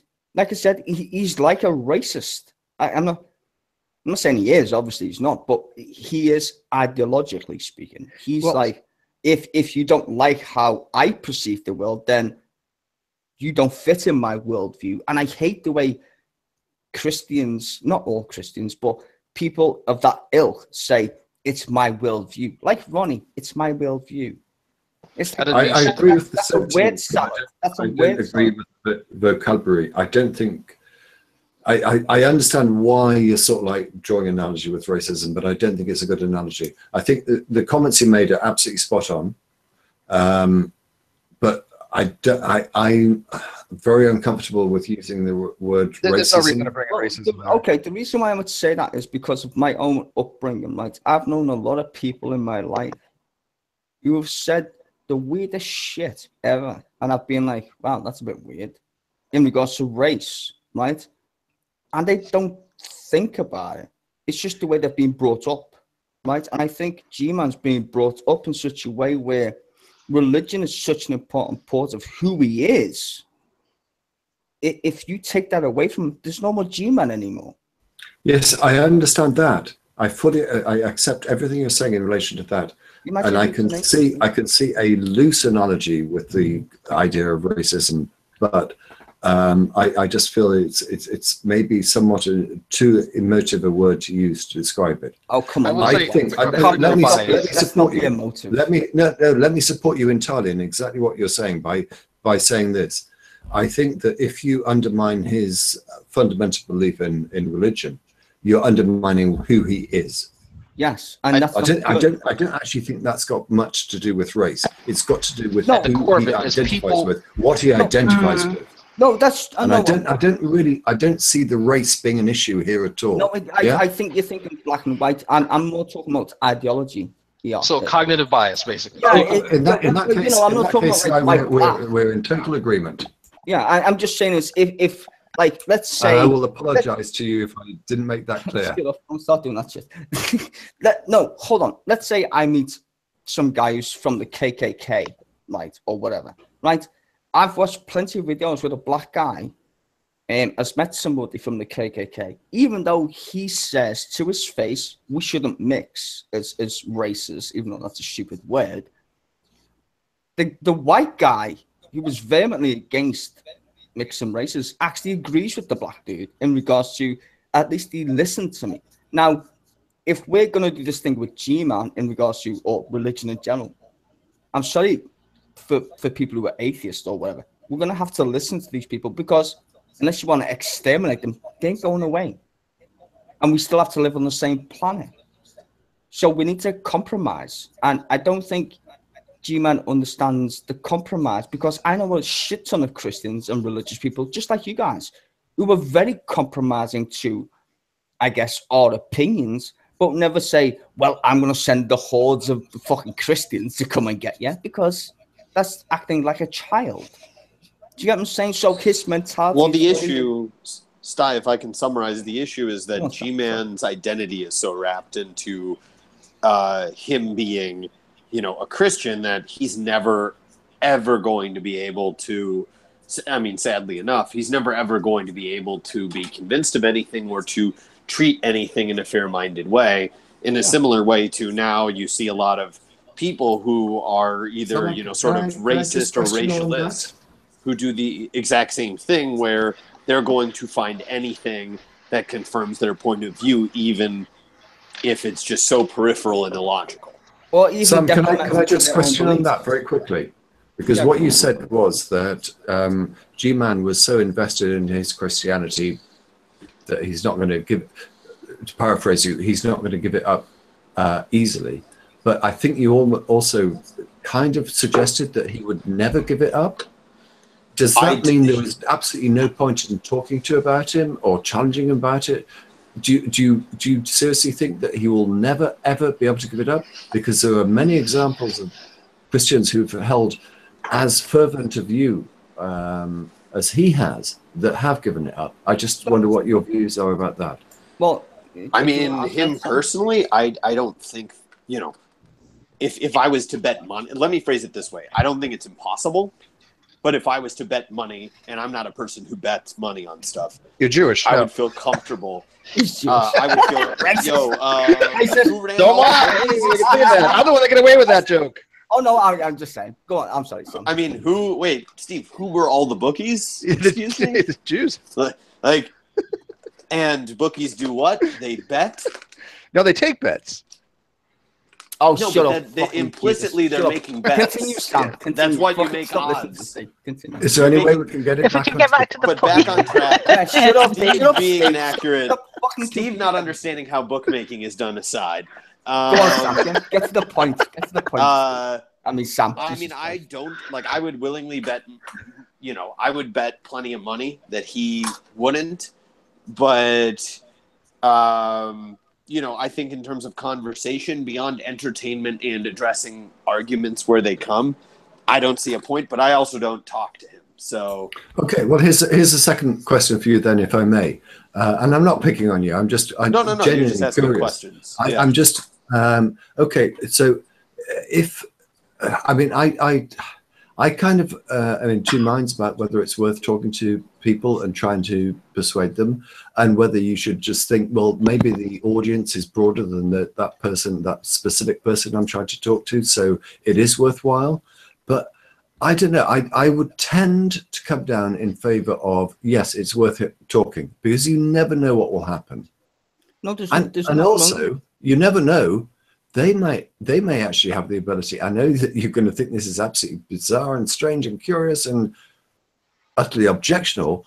They may actually be able to convince you of their position.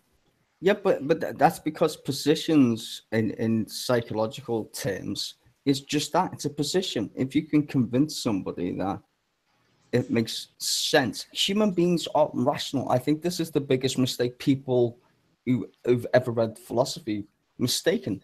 Human beings aren't rational. They are the least rational things on the fucking planet. Like, seriously. Yeah, if I may start real quick, to DPR's point though, having a conversation with G-Man, literally, if I'm conversing with him like this, or if anybody is, I could mute my mic and it would make no difference. There is no communication going on, I'm being serious. It's scary, but it is true. He is not actively listening in any conversation. And that is something that he's known for. And so when you say, should I have a conversation with him? Would it be effective?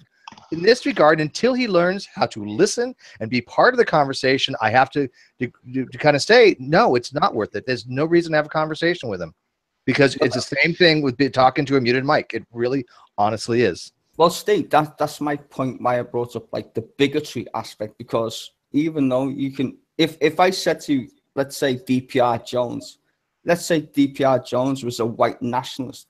I said, okay, take a genetic test and let's see what your genetics shows, which is quite funny. It would show that, well, you do have black in your genetics, right?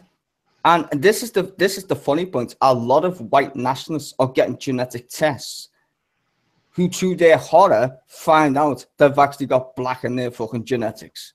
Because most of them are Bible bashing retards.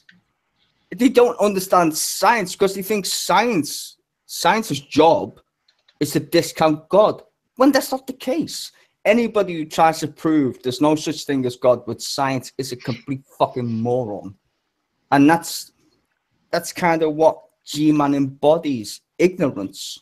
He's a very nice person, but his whole being. I'm not entirely sure that he is a very nice person. And this is the kind of thing that sort of like troubles me. And I do think that everything you say, I totally agree with, as ever. And there's no need for me to apologize for that. But I no, seriously, you're absolutely spot on in so many things you say. But yet the person that spoke before, and I'm terribly sorry, I can't remember, was it Steve? I kind of agree with him.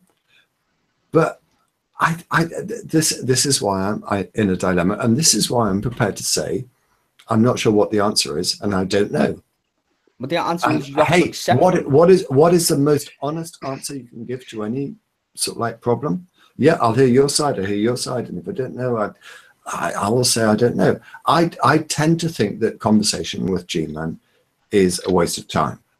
Mm-hmm. Yeah, but it's I'm not prepared to rule it out altogether, because I'm not convinced that even with the most hard died sort of like people, they're not going to be turned around. And you know, you can look. I don't think I don't know. I don't know what Matt Dillahunty was advocating when he was training to be a priest. But what? A minister of the church. I don't know what he was calling it, but I can assure you that his position has utterly changed. I don't think we should necessarily give up on someone unless we can show they're a total sociopath, or no, in fact, not even a sociopath. Because I'm not going to go down that avenue. But okay, I'm going to agree with you, DPR. I think I'm going to fill in for what you're going to say. I think the problem is we need to accept people that don't agree, right? G-Man is never, obviously. Well, okay. I'm not going to say never, because never's a stupid mathematical equation, but in human terms, it is anyway. What I would say is that there's nothing wrong trying to still convince G-Man that there's a different way to understand how other people see the world. No one's saying he needs to see it this way, but what we're saying is, can you at least accept that other people see it? And I think the main problem is I don't even want to accept that other people see shit differently, which is a bit weird. Well, I mean, I think it's all a personal. Well, hang on, please, if I may. And was that okay? Did I make that sound I will logical? Shut the fuck up as soon as I finish. But I think also, I mean, it's kind of sort of like drawing a sort of like some way of combining your attitude and Steve's attitude, because I sort of like think that both of you are right, which means that I must be totally wrong because it's incompatible. But I don't know whether it is. I think there is some sort of compatibility that we can get from your attitude and Steve's attitude, and that is maybe G-Man at this particular time is not open to persuasion, which means that Steve's position is correct. There's no point in talking to him because he doesn't listen. But your attitude is also correct because keep on trying, it might work. I don't know. I'm just trying to make friends here and not fall out with everyone. To be fair, Sam, I know you want to go next. I'm going to apologize to Sam because I know he's got something to say. Just very brief. I've met 2 women, and you guys know them well, Galaxy of Dreams and my other good friend, you know who she is. And they were Christians. I used to play World of Warcraft with them. And I was an atheist at the time. And I used to spout on about my atheism like a dick or whatever. And you mean like you? Yeah. Basically. But when they became not God-fearing people, they got angry. And I said, whoa, calm down. Like, why are you so angry? And you know what they told me, honestly? He said I was lied to. You need to understand that if G-Man accepts the fact that what he perceives to be his life, we're not just talking about, like, going shopping for fucking different color socks. This is him, right? If you say to him, what you knew as you was bullshit, you can get a very strange result, and don't put it past the human to go and kill somebody in that result, right? So you got to be very tentative.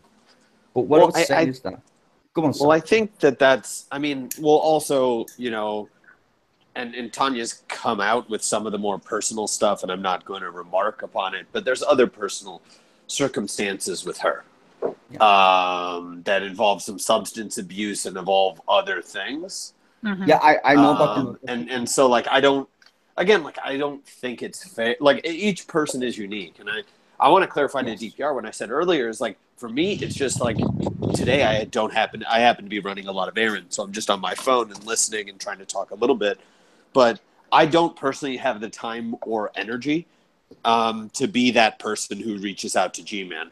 I'm not saying that other people shouldn't. I think that if that's your prerogative, there's definitely a place for that. Like, MP is much better at doing, and also it's not my best skill, right? So I would say that someone like MP, who is a lot better at reaching out and communicating to him, you know, if that's his prerogative, he's much more well suited than I am, or even, you know, even Drag is much more well suited towards relating to G-Man than I am. And I so am not disagreeing with you whatsoever in anything. And so, like, I think that there's a place for how everyone wants to act. Just don't. You know, Absolutely. don't be a douche. Mm. And so, like, I agree.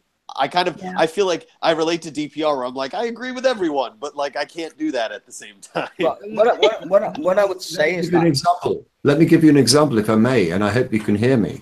Yesterday, 24 hours ago, I was having a similar hangout, and Dragnet was being called by G-Man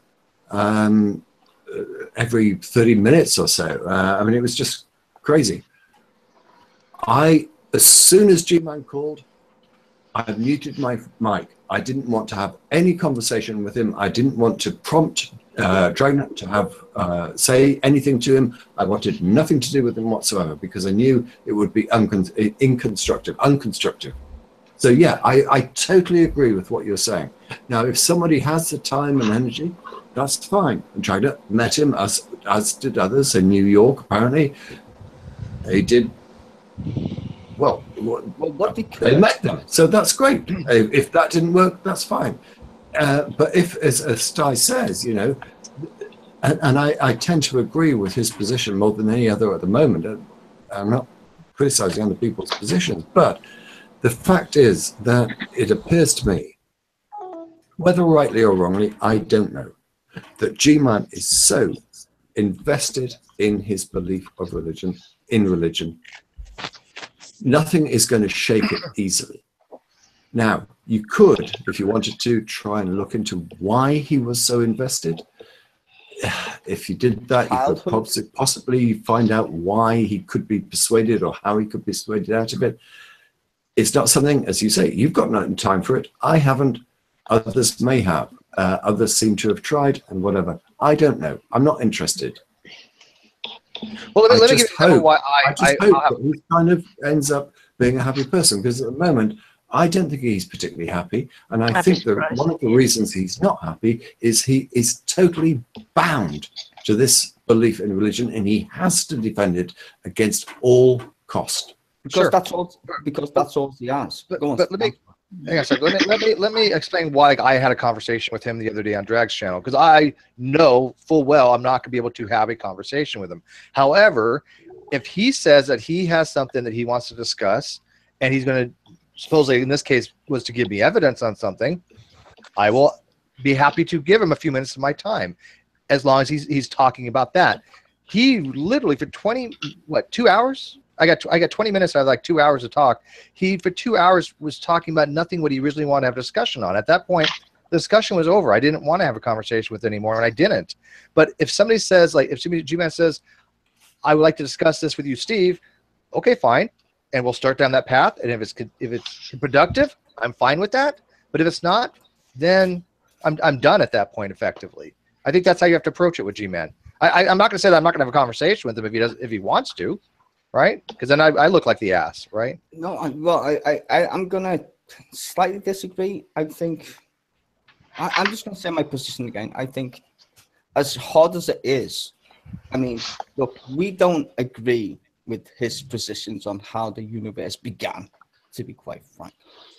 But if we're gonna demonize him, that's the worst thing you can ever do to get someone on your side. That's a psychologically no-no, right? You're supposed to just talk to the guy. Now, you might never agree, but the worst thing you're going to do is make him hate your ass, because that'll just send him into a tailspin, right? So I think people like us who've actually got fucking brains, I'm not saying he hasn't, even though we take the piss, but what we should be doing is cultivating him, which Dragnor tried, God bless his soul, and many others did. But actions like that show some of us. No, hold on, Doug. Actions like that show humanism, right? Humanism is not a dogma, right? So when you're trying to ram down his throat that you're a complete fool, you're missing the point. His entire life's being based upon that aspect. If I went, let's say I went to Jamaica or whatever, where my family's from, or half my family, so to speak, do you think the black people would be so encouraged about my half-caste mixed-race ass showing up pretending I'm a fucking, a black dude? No. You need to understand the psychology behind the way someone thinks, and tearing them down doesn't make any difference. You need to say, okay, we disagree with these aspects, but what's the point of it? Because all I see, and this is going to be shitty for you, Dragnet, but all I see in the religious aspect of the great debate, which I can't stand, is people just tearing other people down, and I don't see why. Because all it is a piss contest. I'm right, you're wrong. There's no such thing as God. When to be fair, none of you know what the answer is, because it's based on an opinion. You can either tear humans down based on your fucking opinion, or you can try and converse with them and try and make the world a better place. I sound like a hippie? Probably do. But I sound like a hypocrite. Well, I'm a trot. Well, yeah, you're the biggest shit stirrer here. Like, what are you fucking talking about, Stein? Maybe I found Jesus, motherfucker. Maybe you have. Probably. When you say Jesus, do you mean just a Mexican guy named Jesus, or do you mean like an actual? Yeah, I think he plays for Man City. That fucking twat. Even though he couldn't score today because he wasn't on the score sheet. But what I'm saying is, I don't think it gets us anywhere as a community. Tear people down, because at the end of the day, the only thing that makes people not religious is actually understanding that the book makes no sense. And the only people who show them that is actually other human beings who treat them as equal. Same with racists. I use racist because that's the best thing I can understand. And I can show you videos if you don't believe me. There's some guy, and I forgot his name. I'm really sorry to the guy. I forgot his name. Yep. The outside chat mentioning you, Stein, by the way. Is that in a good way or a bad way, Ty? You're gonna kick me? I don't know. Anyway. No, so, I just said outside chat mentioning you. Oh, okay. Well, there's this guy, a black dude. He used to be in a band, and he goes around and he collects KKK things, you know, what they wear, garments, and he goes around collecting them because he tries to understand why they talk the way they do. He doesn't go and confront them and beat them up or whatever. He just goes and asks them, "Why do you think this is the way it is?" And I think he's got what's it, like 30 KKK Grandmaster Wizard fucking capes to his name. I forgot his name. I'll try and find it in a second. I'm sorry, but it's fucking really interesting. But that's just my aspect. I think if we treat G-Man like he's the enemy, I think we lose. G-Man's I don't. If I consider someone my enemy, that gives them a certain level of competence that I think is best not bestowed upon G-Man. I think what happens a lot of the time is some people have tried to speak to G-Man and there are other theists that I think some of them mentioned earlier. And I think what happens is it's the frustration that comes out.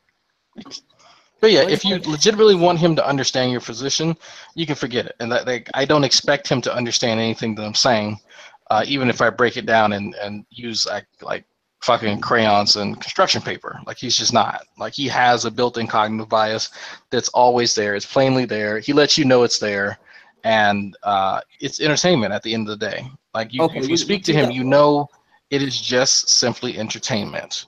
So and he's not going to have a conversation with you that's honest, so there's no use in trying to have one with him. So would you do that with a racist person, though, Drake? Yes, I would troll the ever-living fuck out of him, because I know I'm not going to have an honest conversation with him. And you think I'm not saying I troll G-Man, but I know I'm not going to have an honest conversation. Hold on. Do you think you can't change a racist person to be not racist? I probably could, but that's not my purpose. I don't think that changing them is what I do. Isn't it based on ideology, though? Because God is an ideology, right? It's not something you're born Sure. with. Right. So what I'm saying is, if you're saying that you're wasting your time, which I found quite interesting, because I do. Yeah, you waste your time. I think you're a very smart guy, obviously. You're not dumb. So why would you waste your time on a guy that you don't believe to be, communicatable with? Because you actually do, and that's your point. You think that you can change it. You would never have met him if you don't think you can change this man. Why would you take him to a museum? I wanted to spend time with Hannah, Redline, yeah, we know that. Vincent, Fiona, JD, and a bunch of others. That's the main reason I went up there. G-Man just so happened to say, yeah, I'll come along, because he's been asking to see me. He's been doing that for years, wanting to see me, because he didn't believe for a second that I am the same person online that I am in person. And I showed him that, yes, I am. I wasn't making plans to go travel up there just to see him, by no means. He's not worth it. But I promised Hannah, and so did Redline, that we would behave. And I did. And I gave him more gracious kindness and all that nice shit than he deserves.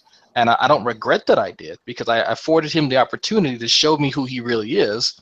And at the end of the day, we know he is a shitty person. I mean, it is what it is. So, I mean, it's just, I can say that he's been afforded the opportunity to be a shitty person. Was it nice when you went to, oh my God, though, like we were saying before? Huh? Was it nice when you guys, sorry, I was going to say we. Was it nice when you went? Speak up, motherfucker! Jesus Christ! Fuck you, Sam. He was fun to be around in certain aspects, but then there were others he would kill the mood instantly.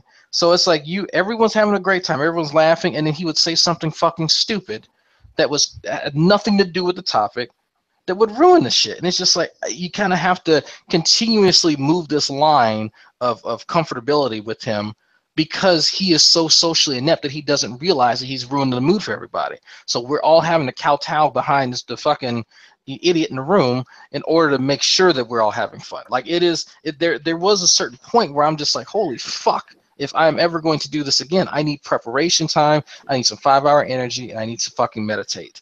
because if he's, dealing with all the. Can I ask you a question? Like, what if he's not like that all of his life?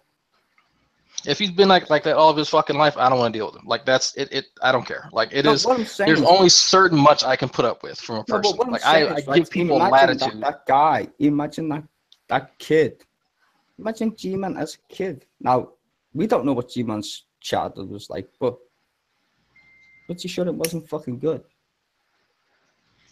We don't know that, though. You can. Like I know kids that had think about it. That had fine, but he also could have just been, sure, there are probably aspects of his childhood that sucked. There are probably aspects that were good. We don't know, right? Like, it doesn't make sense. I mean, I think that Drag is the one being the most consistent here in the sense that he's saying that, he understands what he can and can't deal with in, whatever way that he's capable of. I don't know. Is there anything necessarily about that is something you can argue with, right? I'm just saying people have different upbringings, dude, and you can't deny that's a fact. No one is denying that. No, I'm saying as much as we like to disagree, you can't say that, people don't. No one has ever. I don't think anyone in here has said anything. No. Yeah, but you're trying to like postulate that's the case. No, not. Well, it's not. It's not the position, and it's not relative to the case. It is relative because upbringing is relative to how someone. Do you mean relevant? How reality works. Do you mean relevant? Dude, I speak fucking English. You speak my fucking language. Oh, don't start that shit, Sty. I'm sorry. Troll mode, sorry. Yeah. Sorry. And to be honest, Americans speak closer to Old English than we do, so... What I was saying is that when someone is like having an upbringing, we can't rationalize it, so to speak, in a aesthetic way, shall we say. So, okay, G-Man is a funny character, right? We don't agree with what he says, but we don't know his background. We don't know how he got to that point. I grew up in a Christian family. I'm not a Christian. How the fuck did I get from A to B? Because of life, right? It's not just as easy as saying. Maybe it's not just that, but there's also another component, and it's what I'd call honesty. And honesty, as it has to do with logic and what your beliefs are, and assessing it, and from that taking what you learn and what adds up and what doesn't. And I believe that's what leads to one either accepting what they might hold that's true, or just abandoning it. So that's one thing. And I believe that there's like a sort of cognitive dissonance that may go along with that in that sort of process. But there's also another thing that one might get tied to, which is like pseudo logic, and it's that sort of hurdle that one might not be able to like jump over, because pseudo logic, what it does is it sort of makes one think they've won the game. It's sort of like an I win game. So I'm not entirely sure that I understand what you're saying. I suspect you probably had some sense behind it, but I kind of missed it. Could you like repeat what you were saying? Just so I'm not trying to catch you out or anything. It's just I genuinely didn't understand what you were saying. Well, I guess what I was talking about was just like how a person gets from like thinking something is true, like say the claim. I don't want to interrupt you, but it would be really helpful if you could use any form of specific example. Yeah. So is that a fair A question to ask you? BPR. He's only about 12. Leave him alone. Is it? I'm sorry, but I sounds still about want to 12 kind of to me. understand where he's coming from. But that's because he's so terrified his balls haven't dropped yet. Speak up, laddie. Okay, man. He's literally about 12. Seriously. Come on, Super. Show us your balls. Not literally, but you know. Well, how loud? How loud is my speaker? It doesn't matter. Your Just say what you're speaker's going to absolutely say. fine. Come on. It's fine. Just Do saying, you like, understand? I'm just curious. You seem to be talking sense, but it would be much more helpful if you could give a specific example to what you're saying. That's all I'm asking for. I don't want to embarrass you or stop you talking. That's pretty tough. I guess maybe I could just say, like, you know, in debates where you have a Christian and an atheist, and what the Christian does is they might be like, oh, atheists are just mad at God. That's why they believe he doesn't exist, even though, you know, like, you know that, hey, how could you be mad at something that doesn't exist? And it's not really that. They just pivot to something else, to try to fight off something that, like with cognitive dissonance, they just think that something is true when in their mind, like, it's kind of like not totally in line with what they think, you know. Hard to I think. Super. Can I ask you a question if you don't mind? Sure, if you're gonna be decent about it. No, I'm not going to be. I'm just asking you a question. Don't worry about it. Sure. How old are you, if you don't mind? I think You don't have to be based on your specific. assessment, I was 12, I guess. So we can stick with that. That was me taking a Even big joke. if you reverse the numbers, that's what my age would be. So even I think, and maybe sort of going on from what I think you might be saying, is part of it is a defense mechanism. And yes, it's kind of like they're so anti-atheist because it's a defense mechanism, because they can't perhaps bear the thought of being wrong. It's not because they can't bear the thought of what it'd be like not to have that belief. I don't know. I'm surmising. I'm speculating. I'm just saying, like, if you get past that, then I guess you get from point A to point B, which is what I don't know what his name is, Thai, which is what he got to, you know, like he was a Christian, now he's not a Christian. So no, that's actually true though. It's annoying, but we're humans, we're individuals, we have our own perception of reality. But if you want to see, I think the problem is, like, I mean, I've always thought this personally, to be honest. There's nothing wrong with having a conversation with somebody who disagrees, but once you try and convince them, be prepared for them to put up their walls, because most people don't like that shit. If I was to insult you in any way, shape, or form, most people react to that defensively. Doesn't matter what it is. If I call you a cracker, or someone calls me a nigger, or whatever the fuck it is, you're gonna put up walls, because that's how we are raised as children. We are raised to do that. It's a psychological weird thing. So I would I would prefer, I should say, to understand G-Man rather than slate him, even though he does give us great material, to be quite frank. I would prefer a world where we understand people instead of trying to, I don't know, piss all over their existence. You want to try that, Star? You really want to try that? Well, you know what? That's what makes me an awesome troll. you know Dark Matter 2525. He has an episode on, like, God being the person that believes in it. So it's essentially like that kind of thing. God, where, Super? like that's where you might, like, find, like, Super, personal offensive stuff. Sorry, So, Super, what? I didn't mean to interrupt. Do you believe in God? Huh? Do you believe in God? No. Why is I'm that? not convinced. No, but hold on. Why? I'm not convinced. Of what? I'm not convinced that a God exists. Yeah, but no. You see, you're giving me an answer that doesn't actually answer my question.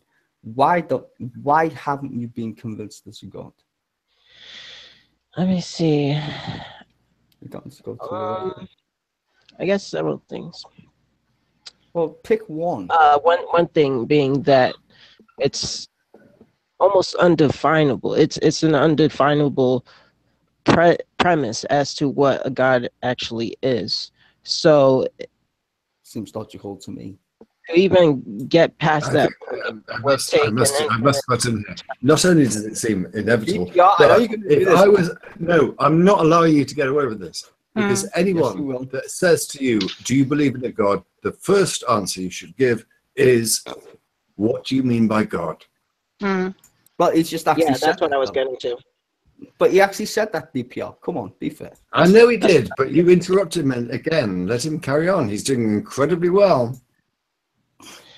So in a sense, you can even call me agnostic. I mean, like that's the word I found for it. Apparently, like there's agnostic, then there's agnostic. Atheism. So, I mean, yeah. Like, what is a god? And apparently, No, leave it there. Just according ask to him. What is a God? let me Come on, continue. Sky. Tell us, what is a God? God is a concept. It's an idea. It literally says it in a fucking dictionary. You should know that, DPR Jones. You've read one. Just like I know Well, that God is, so but if you're asking someone whether they believe in a God, I think it is only right and correct that you ought to give a definition of what a God is. Okay, it's God a is mouth. also a universe. God is also people. God is also a deity that doesn't even confront reality. God is also the sun. A god is also lightning. A god is also someone who holds lightning and like throws it at the sky. Super. And No, super. No. yeah, No. actually, yes, it's all of that combined into this whole world of God that you can't really describe or define without considering all those premises at once. He's so young, isn't he, DPR? He's so young. I It like just him. makes no I sense like at him. all. I tried to help, but I failed in spades. I like him though. Yeah, DPR. kind of. No, I like DPR, him, you got to realize that any ability for you to clarify things, you are not as good at clarifying as Sty is at obscuring. It's just it's a losing battle, and I'm not trying to be insulting, DPR. I'm not trying. It's just that Sty is a true master, and one could say he's a master debater and a cunning linguist. I wouldn't go that far, but you know my attempt. Anyway, I'm just going that's to a mute disease, myself that's until a convenient moment. I'm sorry. I like Super though. I think Super is thinking the right way. Though I will say Super is the problem with God. Literally, God is an idea. You've got to be very careful in that aspect. When you apply God to other aspects like the sun, and like Steve was saying before, it's an applied idea. It's still an idea. It's a concept, like a unicorn who shits rainbows. It's still a thing. It only exists in one's mind. It's not something you were born inherently with. DPR, go on. Come on, DPR. Come on. Oh, I was going to say something like a rainbow doesn't just simply exist in one's mind, and nor is it a purely religious thing. I think that was one of the worst examples you were going to be raised. There were so many other things I could talk to you about, but hey, you're having a conversation with someone else. If you want to use rainbows, wow. I was being metaphorical. No, you don't. You actually just don't get what I'm saying, and it's that God is basically a variable. Hence why you have all these different ideas, all these different versions of what a God is. No, God is an idea. That's the point. God is an idea. You was I never don't think born. that what I'm saying really negates that, though. No, I'm not. No, I like what you're saying. I'm just saying is be a bit more forthcoming in your position. Being plenty forthcoming, Sky. Come on. Yeah. Well, I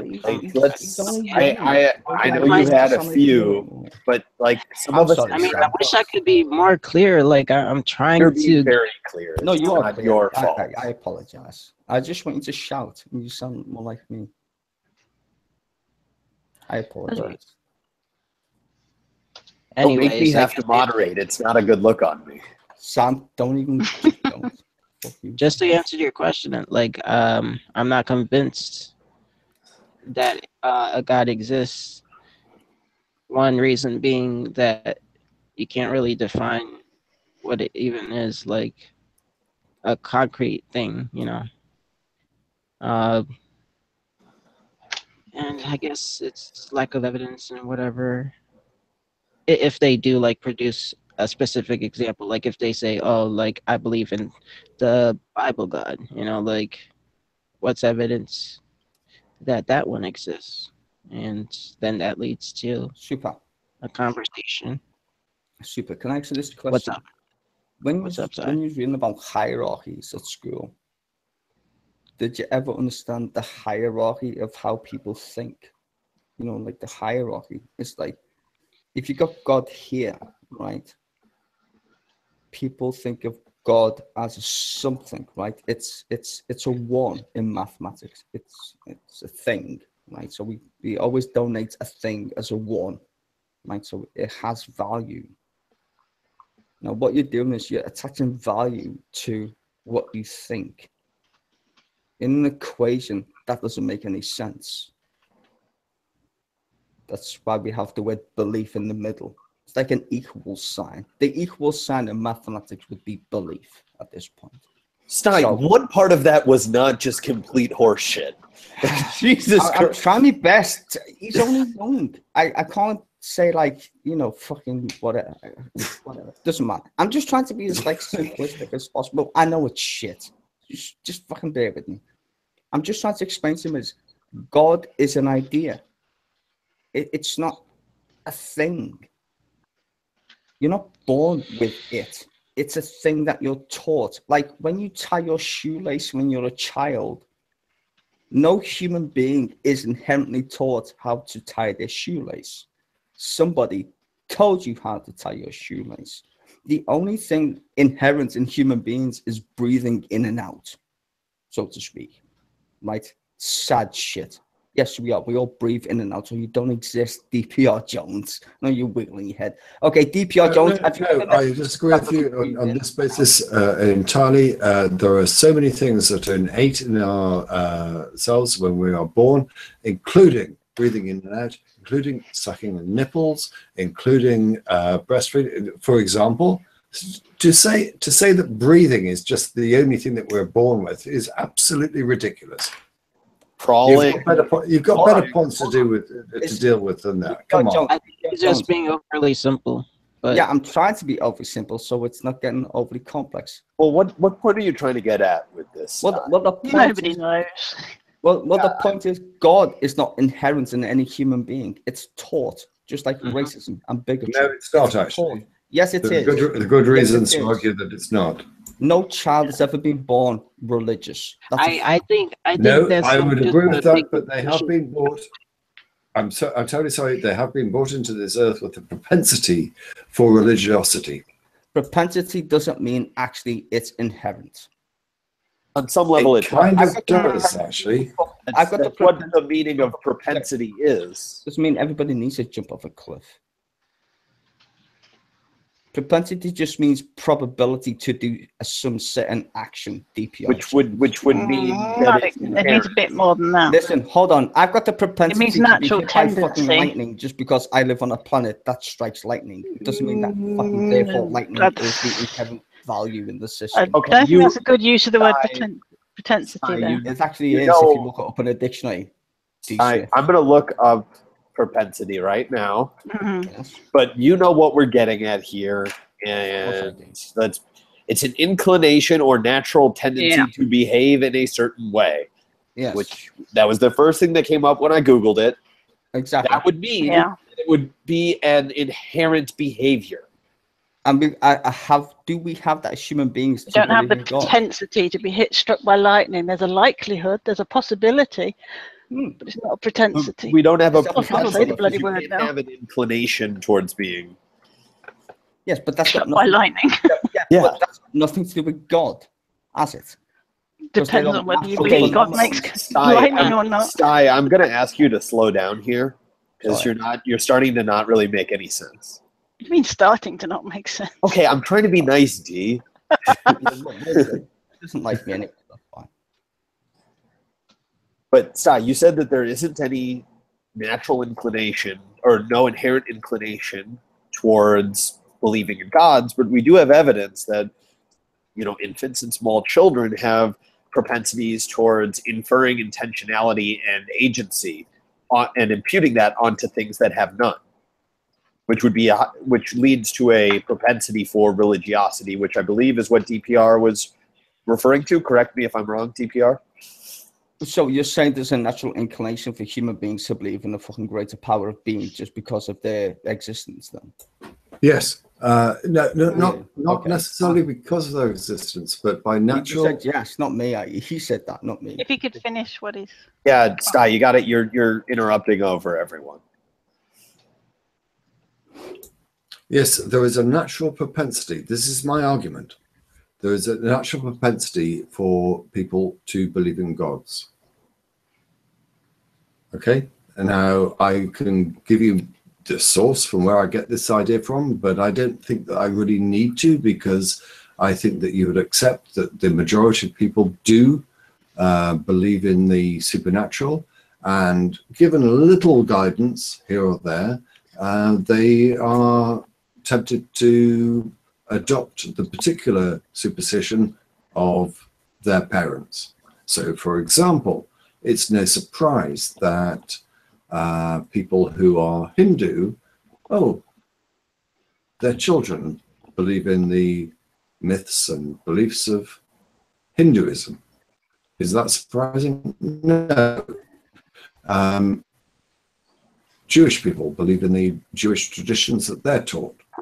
No surprise that they adopt them immediately without any doubt whatsoever. Christians as well. Okay, you've got a bit more of an issue with Christians because, of course, there are so many different denominations, in the same way there are with Islam and Muslim. Not a problem. It's fine. You're going to be led into the belief of your parents. Doesn't mean it's true.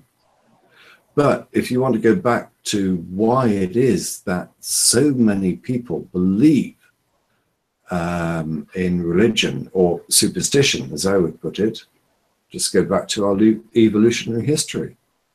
There you get our answer. If you want me to explain that, I will, but it may take some time. Well, I would love you to join a hangout with me if it takes so much time, because I would like to explain that, please. Well, you think you've got an explanation? Yeah, it's called Humans Don't Know Shit. So they like to come up with It's explanations for why they do it. called what? Humans don't know shit. Yes. Well, What is that meant to be an explanation I kind of of agree with you. Yeah, good question, Sam. Yeah. I know it doesn't sound very scientific. I'm sorry. Well, can I? What's Scientific. When you say something like, "Well, it's just we humans don't know shit," like, what is that meant to be an explanation of? Well, what it means Even is, if we don't know shit, doesn't mean God does or doesn't exist. no, the fact is that if Jesus Christ, how am I supposed to explain this? If you're English is I would suggest. I could go away and think about it and come back later. Coherent. okay, there's a scientific study that shows that actual dolphins use more of their brain than actual yesteryears. And I can see DPR shaking his head. No, Well, no, that has the nothing reason I'm to shaking fucking my do head- with what we're talking about, Sty. No. I perfectly accept that I was shaking my head, but the reason is that the reason I'm shaking my head is because you're not addressing the topic that we are discussing. Well, at I the was moment. trying to. You've gone off on a different angle. No, and I was trying I to was shaking my head. explain. And I will apologize yet again. Yeah. Now, if you keep on topic, I don't have to. Don't need to apologize. Sure. Okay, Sty, well, I'm just giving you a warning here is that you've got to stay on topic and you've got to focus a bit here. No, I'm telling you as a moderator right now, you are not doing that. And people both in here and in the outside chat are agreeing. And I'm just trying to be reasonable here, but you've got to stay on topic and not have these little derailments. And maybe you don't realize it. I know you've had a few. Science show. Oh, I've had a few. Since science show, you can just check if you want. So I'll repeat the question that DPR had asked and then I had reiterated, which is what are you trying to explain when you say humans don't know shit? Does DPR explain about some of the natural inclinations that humans have been observed to have?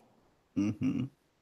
And that being an explanation for the certain, or part of the explanation, excuse me, of why the patterns of religiosity exist. Yes, and it's based on humans not knowing. And how can you expound upon that? Yes, I can, because people like Native Americans thought there were souls in other bodies, so they don't kill shit the way we would kill shit, right? They respected nature. We can see this through human history. We treat, well, we don't, but other tribes in our past treated other animals with souls. They revered them. But how is that related to humans not knowing shit, Sty? Like, you just changed the subject again. No, you've just changed the subject. In order for you, if you're a little monkey thing, right, and you've got intelligence, fuck knows how that appeared. Jesus, whatever. Let's cut that out. But if you're evolving into a group or a tribe, right, your tribe is reliant on specifics, right? Now, your specifics might be the eclipse or a famine or a drought. Now, they would think that that is the way that they see it. Like Aborigines, right? You can go and look it up. Aborigines thought the same thing. It's well documented. You can go to the British Museum if you wanted to. So that's how they thought. Now, religions evolved from that, but it's become more dogmatic. Because actually, religion was actually pagan in its very beginnings, was pagan. I mean, I don't think that Sty, I'm going to give you one more chance to actually answer the question, because you're going on these side rants that have nothing to do. How was that a side rant? I've just gave you the perfect definition from the British Museum of how you get from being a tribe of a group of people, right, to thinking that nature is God. That's not answering. And you can become Sty. That has no, I'm giving you one more chance. That has no connection with what you said. You said, well, that's all explained by humans don't know shit. And then you went into tribal, and then you started giving, don't interrupt me, Sty. And then you started. Sam, stop being a prick, please. All right. Well, it's been good. I'm trying to answer your question, but you're not letting me answer it. I've tried to tell you like you have not at any point extended any sort of explanation here. If you're a group of people, what does this have to do with humans not knowing shit? Because how do you get from knowing God per se, what we're talking about, to where we was if you accept evolution? Are you shitting me at this point, Sam? You're a scientist, right? This has nothing to do with what you were forwarding, Sty. So it's got nothing to do with the fact that I've just said that you don't know shit. If you don't know anything, so you're telling me humans just popped up here and we know everything about the universe suddenly? Did anyone say that, Sty? No, you're inferring that I've just said that. That's the point. Learn English. Well, I didn't hear him infer that. I think that Sty has outworn his welcome. And I think that that's a nice way of putting it.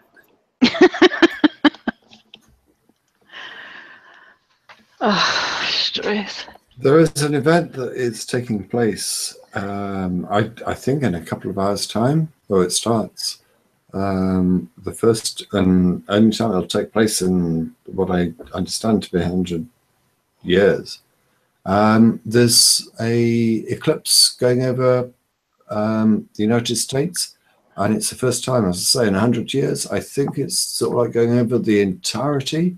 So you start off in Oregon, and it's finishing off. It must be sort of like Florida, I guess. I don't know, but is there anyone here from America? I can't see the chat. I don't know why, but is there someone in America that's sort of like all set up for it? I think it must be starting in a few hours' time. A bunch of people have already seen it. I've gotten some texts from people who have. Oh, right. So it's already happening, yeah? More towards the eastern part of the country. Have you ever, is anyone here in the chat, and I'm talking about only the 5 people left with us, one of which seems to be permanently mute, but have you ever seen a total eclipse? Yes. Yeah? I went down to Lizard where were you? Lizard in Cornwall. Oh, really?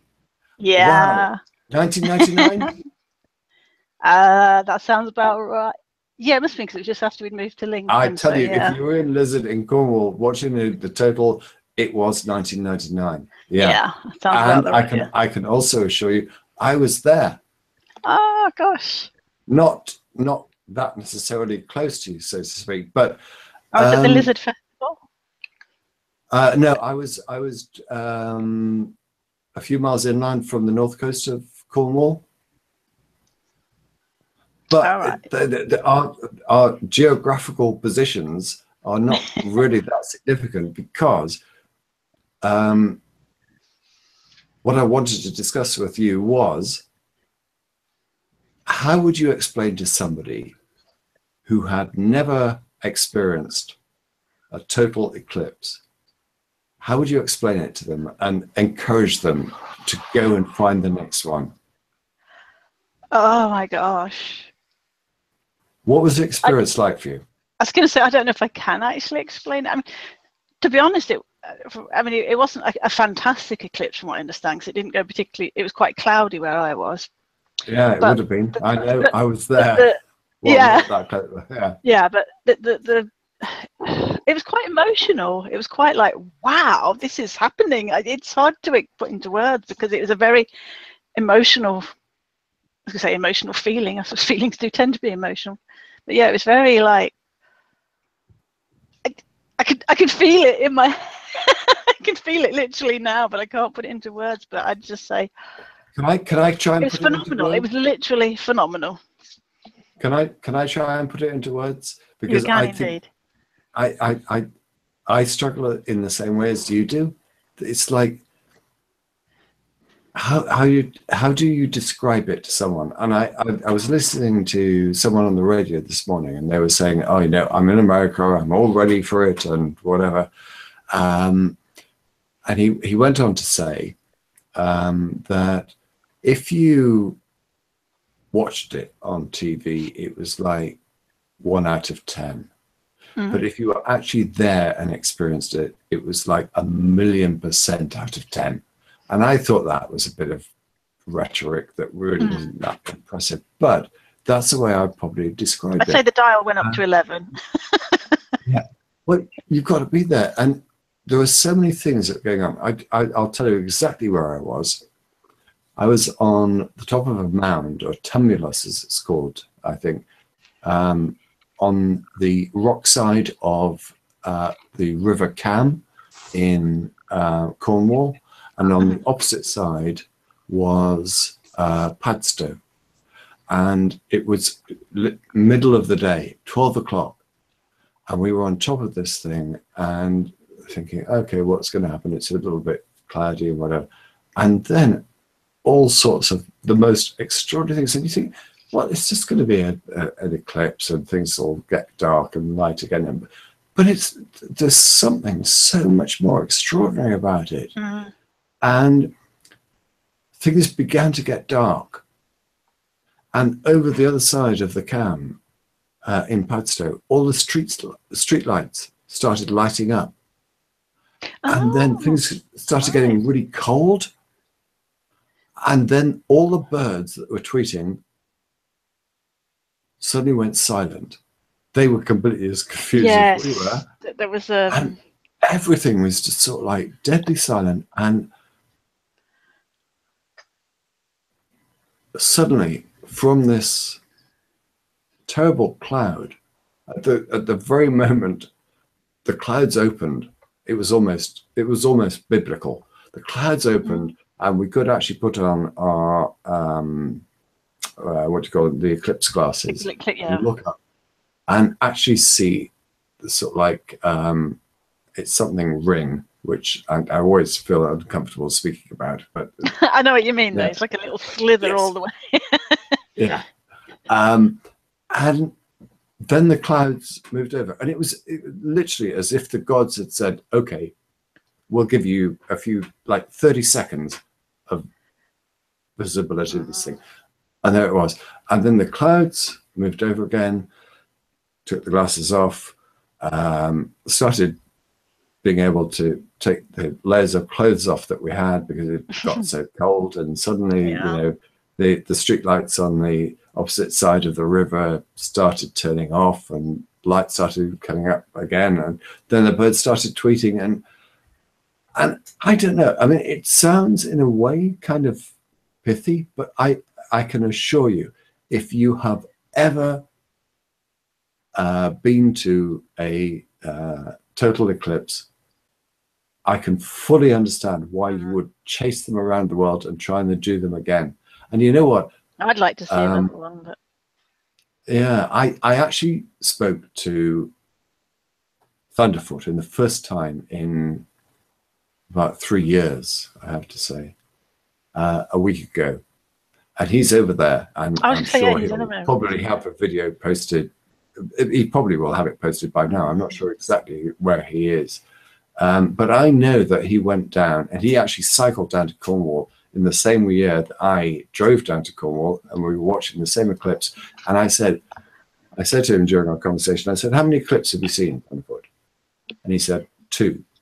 And I said, do you not include Cornwall in that? He said, no, I do not include Cornwall in that because it was clouded over and I couldn't see it. But even though he experienced it, he didn't actually see it. So he doesn't include that. So this is hopefully his third one. But I'm so excited that you and I can sort of like experience and exchange the joy. It was atmospheric, wasn't it? It was quite. It was just. Would you say that the comment that the person on the BBC came up with earlier today is absolutely right? If you kind of see it slightly or you watch it on the television, it's like 1%. But if you actually see it in real life, it is. I mean, I thought at the time he was just being crap, right?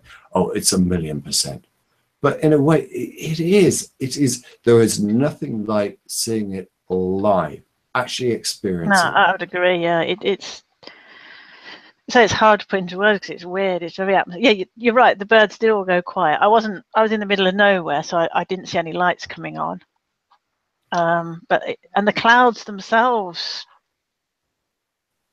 I don't know. They were just different. It's hard to explain. They're just the clouds themselves had.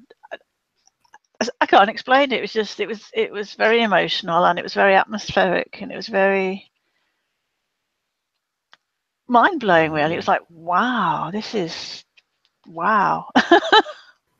And did it give you a sort of like religious experience? It would, well, it depends on your definition of religious. It was certainly a spiritual, I suppose, type of. I would equate it. I wouldn't say it was a spiritual, but I would equate it to something like that. Yeah, I ask you tongue in mouth because obviously if you didn't realize what was going on hundreds of years ago, I mean, you just think that there must be a God moving the planets and whatever. I don't know what you. Well, oddly, oh God, we're still alive, aren't we? Oh no, I am an atheist, but of all the things in the world that make me think there could be a God, it is in fact cloud formations, because they just blow my socks off. I love cloud formations, and I don't mean, all the scientific different types of clouds and what have you. I just sometimes when you look at clouds or the skylines, when you got that pink and blue going on, I just think, wow, that's like art. That sounds a bit cheesy, doesn't it? But to be watching the clouds during an eclipse as well was like, I don't even know. Oh, yeah, don't get together. I hope it doesn't sound too cheesy, though. Is Dragnut still with us? Because I'm somewhat reluctant to. Okay. Said he was stepping away for a while. I don't know when he'll be back, though. Okay. Are you aware that? Are you aware of Pilot 54? I know. Yes, I've seen some of his videos. Yeah. He did a series on debunking. What's his name with the funny eyes? Because he's got that. Moncton. Moncton, that's the one. Yeah. Yeah. He's also got a debate coming up tomorrow. I don't know how many people are watching this, but I'm hosting it. It's going to be a little bit less than 24 hours away. Well, he's hopefully having a discussion with someone called Stephen Crowder. I've heard the name. I'm not very familiar. I think I've seen people writing comments about him, and I may have seen comments from him. Yeah. Oh man, I take off for a little bit, and then everyone leaves. What the hell does Sty do? I don't know. I'm trying to pull in for you. I'm doing the best I can. We're talking about eclipses. Hey, Dragnet, have you ever seen an eclipse? I think many years ago when I lived in Mississippi. If you think you've seen an eclipse, you have not seen an eclipse. The sky turned red and it was scary. No, that's not an eclipse. No, that sounds. Whatever you saw, drugs or whatever, I don't know. No, seriously. Is it a blood moon? I don't know. Dee and I were talking about the fact that, come on, if you've seen an eclipse, wow, it's something you will never, ever forget. And if you've done it once, you'll go around the world chasing it. I swear I would have gone to America to chase this one because it was so easy, because it went all the way across America. There were so many places you could have seen it. The best bet you had to do was to work out where there were going to be no clouds, which obviously is the West Coast, and hey, you would have had a good view of it. But it's just so awe-inspiring. I can't put it into words. Yeah. If you've got the money, people actually do plane trips, don't they? That. Oh yeah, and people do. I mean, being in the plane, so they're up there when the eclipse happens. I don't mean like getting on a plane. I'm not sure that would be that satisfying. I don't know. I don't know, to be honest. I know that some people do that. They'll actually. I don't know how much that costs. So it's more than I would be willing to. Well, more than I've got. Never mind whether I'd be willing or it's rather irrelevant whether I'd be willing. I don't know. Yeah. But yeah, it felt almost primordial. Primeval, primordial. I'm not sure which. I don't know. It's so difficult to put into words. I agree with you. It felt very. And this is why I would encourage anyone that had the opportunity to do it to go do it. And I think in America, well, for this particular sort of like cycle, you're looking at another 100 years. I think there's a partial one in the UK in about 2027, I think. I'm not sure, but hey, partial, whatever. Yeah, it's better than nothing. I mean, go for the total, and There's going to be. I don't know. I don't know how you put it into poetry. How do you put it into prose? I just don't know how you explain it. And you cannot possibly do it. And I know that there will be many videos on YouTube of this wonderful eclipse, and everyone will look at it and say, Oh yeah, okay. But unless you've actually experienced it, these videos are just.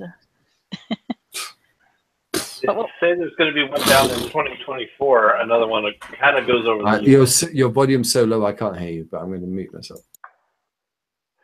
Something about one in 2024. Yeah, there's supposedly going to be one down in 2024 that kind of starts down in Mexico and goes up towards New York way. It's a partial. It's like having a semi. I mean, they're talking about totality. They're talking about a path of totality. So it's a total solar eclipse of April 8th, 2024. So whatever. Sorry, I'll be right back. Oh yeah, that will be on April the 8th apparently. A total solar eclipse will take place on Monday, April the 8th, 2024, visible across North America. Why can't they just change the date? I got work that day. I heard about that. It's so difficult to know if people are trolling or whether they really are just. No, I think people, like, from what I've experienced on Google Plus, people are that stupid. It does make you. I don't. Yeah. Those are the same people that want to change the deer crossing signs. Fuck those deer. Sorry, I'm eating. But we have to ask DPR when he comes back for the date of the pothole debate.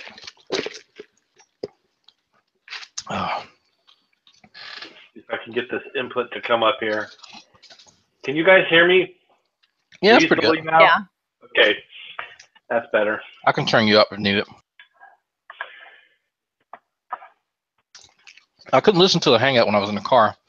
I saw people complaining about sty, so I figured, oh shit, something happened. Sty was being incoherent. It's just fucking mathematics. It's an axiom. Well, his argument was people don't know shit, and he couldn't defend it. So I don't know what knowing stuff has to do with believing in a god or not. It's like you could know a lot of stuff and believe in God. You could know very little and believe in God. And the same goes for not believing in God. You can know a lot of stuff and not believe. You can not know much stuff and still not believe. So I don't really know. Right. I don't know what he was getting at, to be honest with you. It's kind of like it doesn't matter what a person knows or doesn't know. I wish Super had stuck around because Super was making a lot more sense than he was. Oh. He sounded young, though. He sounded really young. It sounded I think he was 21. He's kind of young. He was in that Hangout where was Z Press brought me in for Neffy. So he wanted my my channel. I was like, yeah, sure. There you go. So yeah. When DPR comes back, Steve, I'll ask him. Yeah. Don't talk about my fish. Shut up.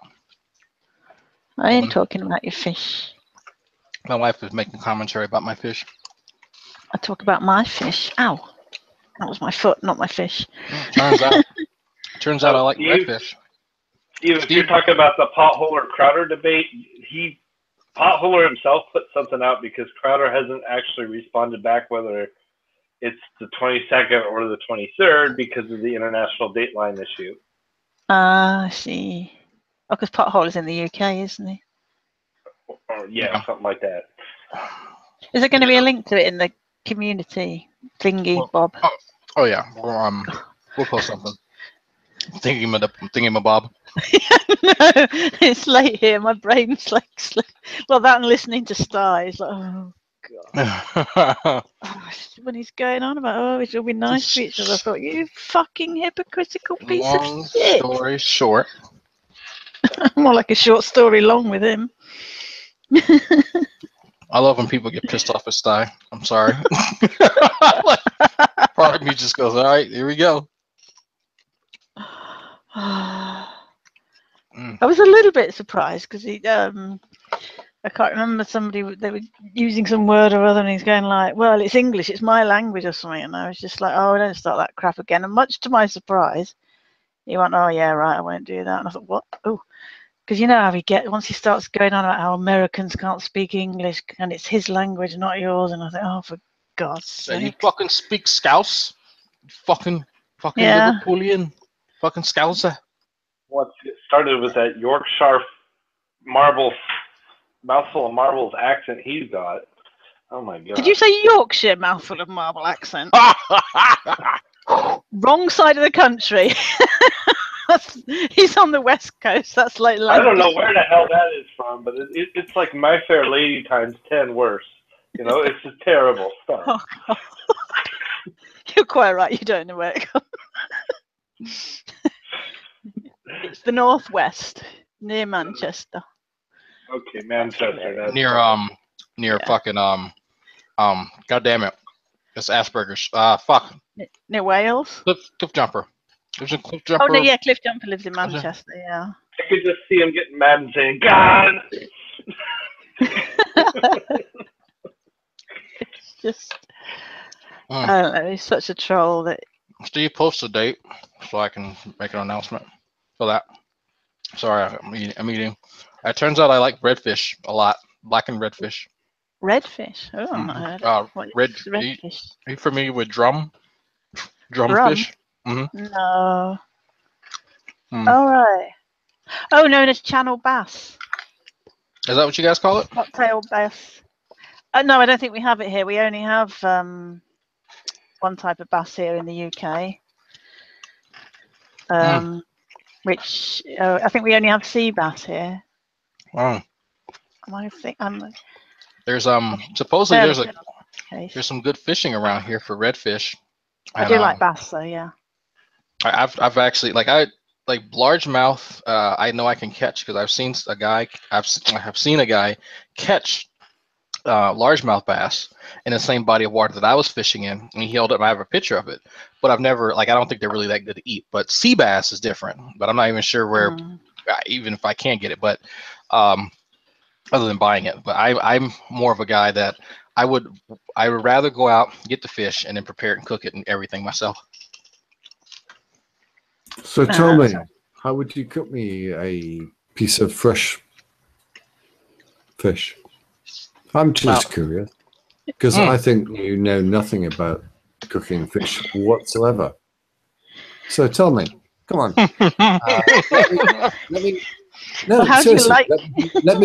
Let me do the Gordon Ramsay on you. Okay, here's a piece of fresh fish. How are you gonna cook this for me? I yell expletives at it until it decides that it wants to cook itself. Okay. I don't see. Other than fried catfish. You're done.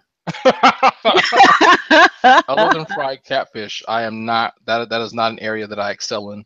And one of the reasons that I wanted to move to this area. If you're going to cook a piece of fish, you're going to buy it from the supermarket. No, so if I give you a fresh caught fish, what would you do? What's the first thing you would do? Well, is he eating it out where he caught it, or is he going home? No, he's cooking it for me. Well, is he already cleaned the fish? Because that's like the first thing you. Well, that's exactly what I wanted him to do before you fucking butted in and told him what the first fucking thing he ought to do is, which is clean it, descale it. But in fairness, DP, you asked him how he was going to cook it, not how he was going to prepare it. Jesus Christ! I fucked it up. Well, I have DPR. There is a video. There's a live hangout with me doing that. Be belly laughing now. Go on, turn your camera off and show me. That I have. I just finished my fish, but there is a video on my channel called Catfish in Chat, and I have an entire catfish. This thing had to be like maybe 6 pounds, and I am cleaning it, and I'm skinning it, and I'm filleting it while I'm chatting about fucking shit on Google Plus. I shit you not, there is a hangout called that. And actually, let me find it. But yeah, no, I cleaned my. I was people were making fun of me because I was stroking. Hey, you know me. Apparently, I'm easier on apologies. Now, if you show me this video, I'd be absolutely fine. crazy to say it, and I will give you an apology. So let's see where we get to here. But hey, no, come on, because no, I'm actually really genuinely interested. I want to see how you cook this preparing fish. Yeah. Sorry, Dave. I'm fairly sure I have seen a video with him preparing. Yeah, no, I'm sure you're right, and I'm sure he does it incredibly well, and I'm sure, and I would absolutely love to eat it. I was calling him out, and I think that I'm going to have to eat humble pie and say, okay, I was wrong. Humble You're fish right. pie.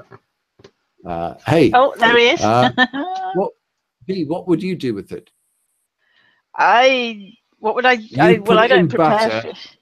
You put it in batter, deep fry it, and serve it with a Mars bar. No, not with bass. I don't know if there's any fish I would do that. It depends really. I might fry it lightly with some garlic or herbs and spices. But I also might bake it in the oven. Do that. Maybe some spring onions. Maybe serve it on a bed of mash. Maybe with asparagus. Maybe with a very delicate white wine sauce. White wine lemon sauce. Oh yeah, lemon with something like that. Yeah, you can't overload that sort of fish with too many flavors. So you've got to be a bit delicate with it. But anyway, it looked as if we had a video from Jugna about this. Yeah, let's see this. He's got it there now. If you look at his screen, his icon. Well, I'm muting myself. I'm hoping to get him to. No, I think he's just got it. He's got it showing. I'm just showing it. Yeah, I'm talking about random shit because I have to concentrate on that cutting myself.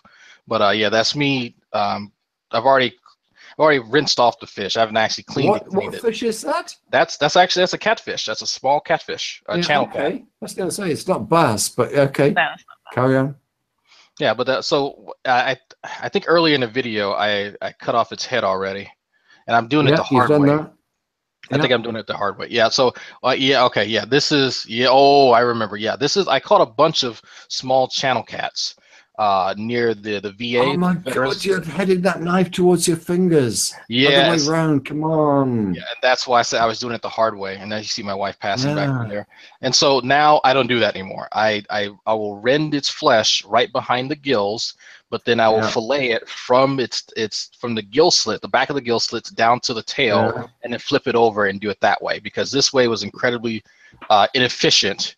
And I ended up wasting more meat and spending a whole lot of effort and time that I didn't need to. So this is very early on in my fish preparation skill. This is one of the skills that I hope to improve over the course of the next few years while I'm here. Yeah.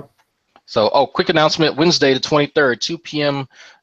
Pacific Standard Time. There will be chat with Pastor Dr. Kenny Rhodes from Reasons to Believe. And that's at 2 p.m. on Wednesday the 23rd, and at 9 a.m. It's going to be Dr. Fuzz Rana. So that'll be on Steve's channel. Please go check that out. I will more than likely be there. Yeah, because school doesn't start for me for another week. So yeah, I need to definitely make that announcement. Can't forget to do that. Yeah, Les Nagy, what you're talking about, the sticking your hand in the mud hole, that's called noodling. That is a sport that Cajuns like to do down here to catch fucking catfish. If you've ever stuck your hand in the back of a fucking AC unit, whereas that vent back there is the same thing. They will tear your arm up. But some people like to noodle for fish. I like to just fish like a normal fucking person and pull the fish out of the water. I'm not sure why people enjoy that, but that is a sport in Louisiana.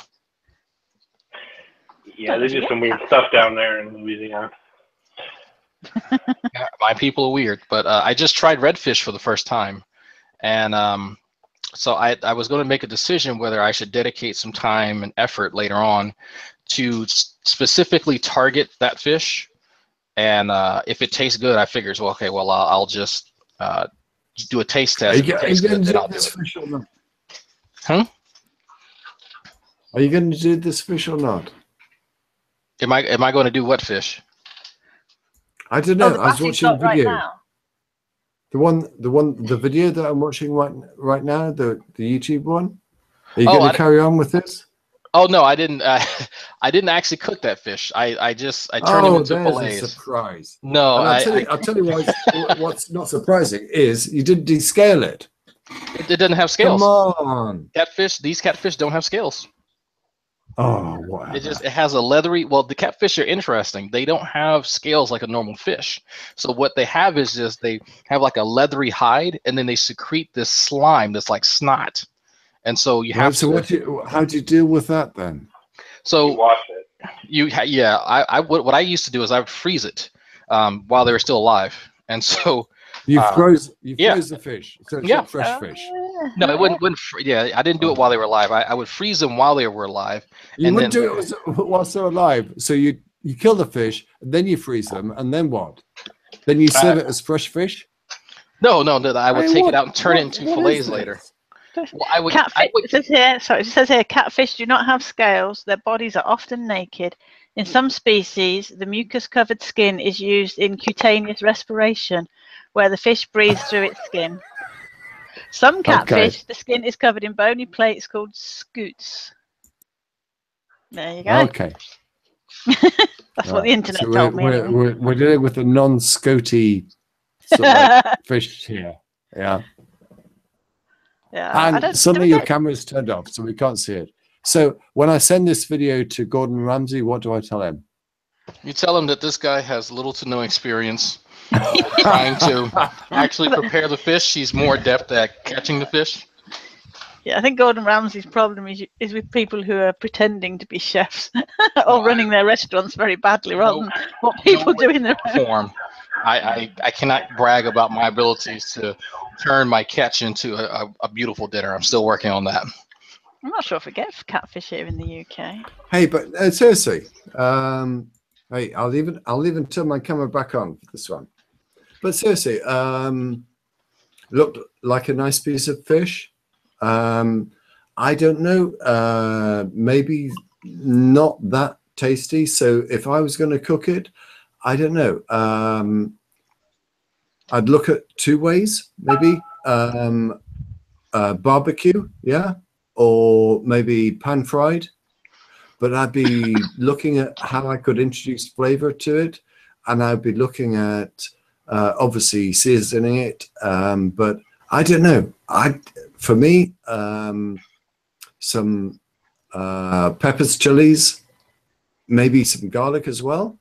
Is that the sort of thing that you'd be looking at?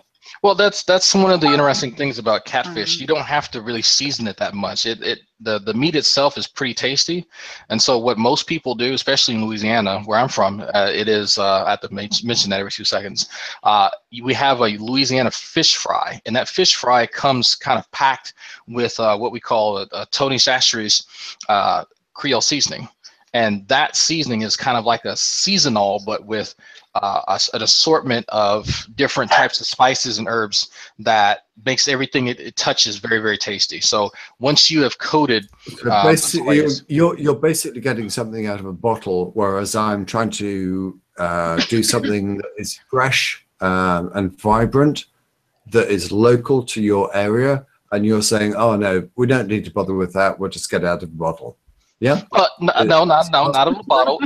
It comes in a bag, a small baggie. Oh, it comes in a bag. Is it frozen? No, it's not frozen. Let me find it. Actually, it's a chilled bag. So where did the chilled bag come from, and what does the chilled bag? It's not chilled. No, you get it in a supermarket, and it's in a little baggie. I think some of them are. It's not frozen. No. So, okay, none of the ingredients in this bag need to be frozen. Okay. None. What? Show me the bag and show me what the ingredients are. Oh, so let me find a picture of fish fry, Louisiana fish fry. Well, seeing as you can't turn your camera on, I'm not confident that I'm going to see the bag. But hey, I got that. I'll have to take your word for it that the ingredients are what they are on the bag. Okay, go on for it. I can't search for stuff with my windows open because a few people have caught some of my search results. So I'm going to find the image first and then share it. So this is what a regular bag of Louisiana fish fry looks like. So you would coat it with this breading pretty much, and it has seasoning already in it. You can add more if you want to, Right, yeah. but after you added the seasoning, you pretty much just pan fry it, and it's good to go. The ingredients, motherfucker. Let's see the ingredients to this thing. Yeah. Let's see. I wonder Let's see how fresh they are. He wants to know how you'd make it from scratch. See? Oh, no, I'm not. No, please do not disrespect me. I'm not trying to disgusting. do that. Okay? Just making all I'm suggesting is that there are fresh ingredients that you could use that would be possibly included in this. It was fish fry. Fridged or frozen bag, spread on sauce, which you could use very easily without having to use this shit.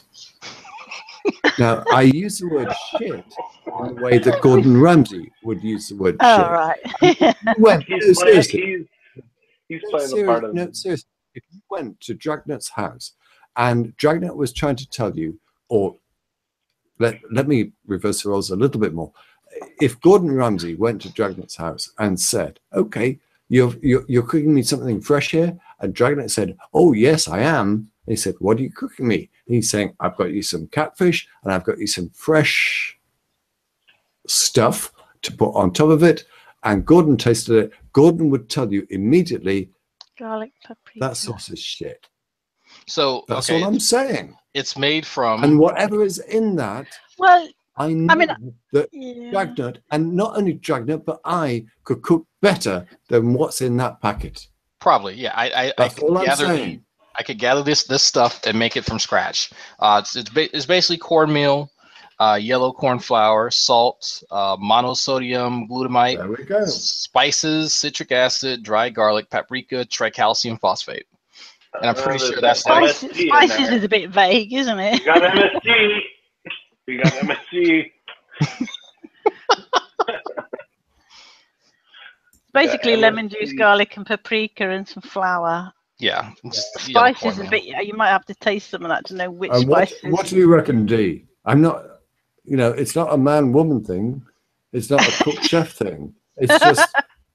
No, seriously. I'll give you this challenge. I'll give you this challenge, okay, D? I'll give you this challenge. Would you have the audacity to serve somebody that's coming around to your house for a meal? Okay, you've invited them around, maybe a couple of pairs of people you know and whatever, you're having a nice dinner party. Would you have the audacity to serve packeted food?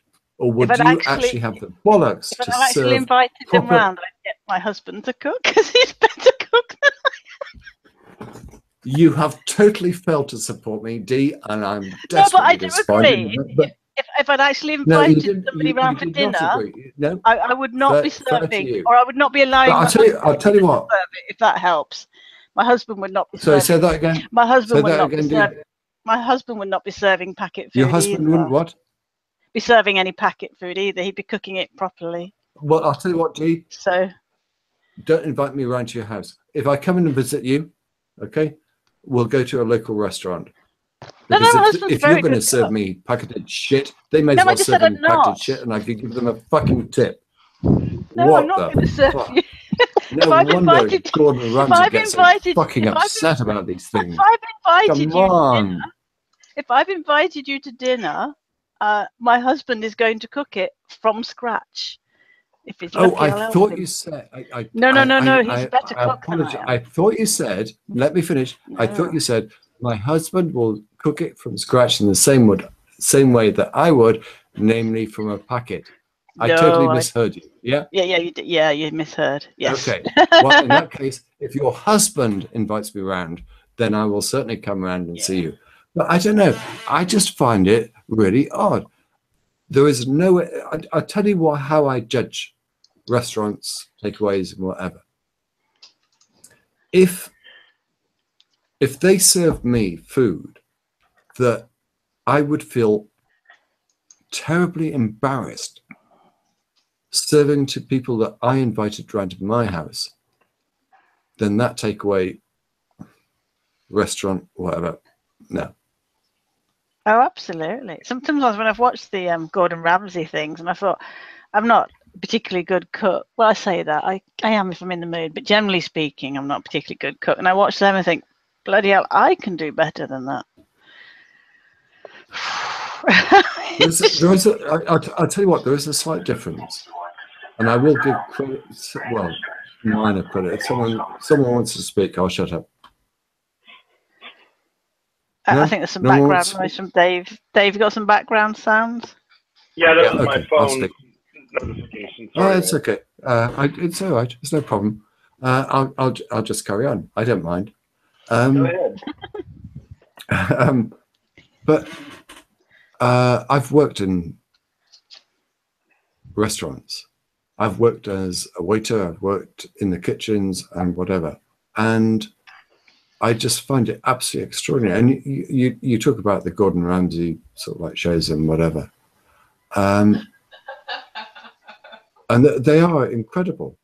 I go to restaurants, takeaways, or whatever, and it's just like I can't believe that you have the audacity to serve this food, and it makes me feel sort of like arrogant or whatever. But I think no, there is no way in the world I would serve this shit that you're just serving on me, on anyone that I would invite to my house. And this is a test that I have. If your food is not good enough for me to serve at my house, then I'm just not interested. And it makes me sound arrogant. It makes me sound as if I'm putting myself forward as a great chef or whatever. No, I'm not great, but I've got an understanding. I can do basic things. I mean, some of the things that Gordon Ramsay asks his people to do. Make an omelette. I could literally in 3 minutes, obviously in 3 minutes, that's all you have to make an omelette. Wonderful omelette. And it makes longer when you're making rubber. And these people are sort of like, I've got to break an egg. How do I do that without getting shell in it? Oh, it's just like unbelievable how incompetent a lot of these people are who think or will claim to be great chefs, great cooks. See, and I would never be arrogant enough. He takes down the executive chefs. What the fuck is an executive chef? I would never be arrogant enough to even say I could cook. So I would never even. I'd be like, hey, you're coming to St. Petersburg? Fine, let's go over to the coast and sit down in a nice local seafood restaurant and get some well prepared fish. Thank you. Yeah. I think knowing your limitations is good, because cooking is one of the things that is kind of like, after I'm done with my education in biology, that's one of those classes that I'll be taking, like non-credited classes, just for my edification. Like that's the only reason. Yeah. I would rather somebody cook me something simple well than something complicated badly. That too. I mean, there are plenty of simple dishes that you can do. A well-cooked simple thing versus a colossal failure. I'll tell you one of the most simple things: making pasta. And it is just so bloody easy to do. And there have been a couple of occasions. I don't. I'm going to sing my own praises. Okay. I don't like to. I honestly don't like to. But it's like I've done a couple of sort of like guest nights at restaurants for charity, and one of the meals is fresh pasta. And it's so fucking easy to do. And you serve it to these customers and they eat it and they are just like, I can't believe this pasta tastes so absolutely wonderful. And it's so easy to do. All you have to do is do it fresh. And it's literally, it's flour and a bit of egg and a bit of olive oil. That's it. You make the do it pasta fresh. yourself. It just tastes so wonderful, and they think, "Oh, this is brilliant. You must be an extraordinary Italian." You know, but no, actually had I a just go at know that, how to but I know mix it's- a bit of the right type of flour, bit of egg yolk, bit of olive oil. Job done. I've Roll never it up, knead actually it, put it in made my own put it in pasta. the fridge for 20 minutes. Then you peel it. You roll it out. Yeah.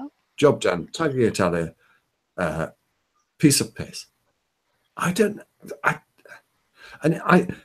then go to restaurants that claim to be Italian and everything, and you have some of their pasta, and it's just chewy and it's horrible and it's whatever.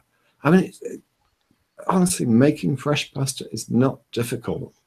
And if you have one person, one sous chef, doing that for, maybe half an hour a day, at the end of the day, the end of his half hour, that's all the pasta you need the rest of the day.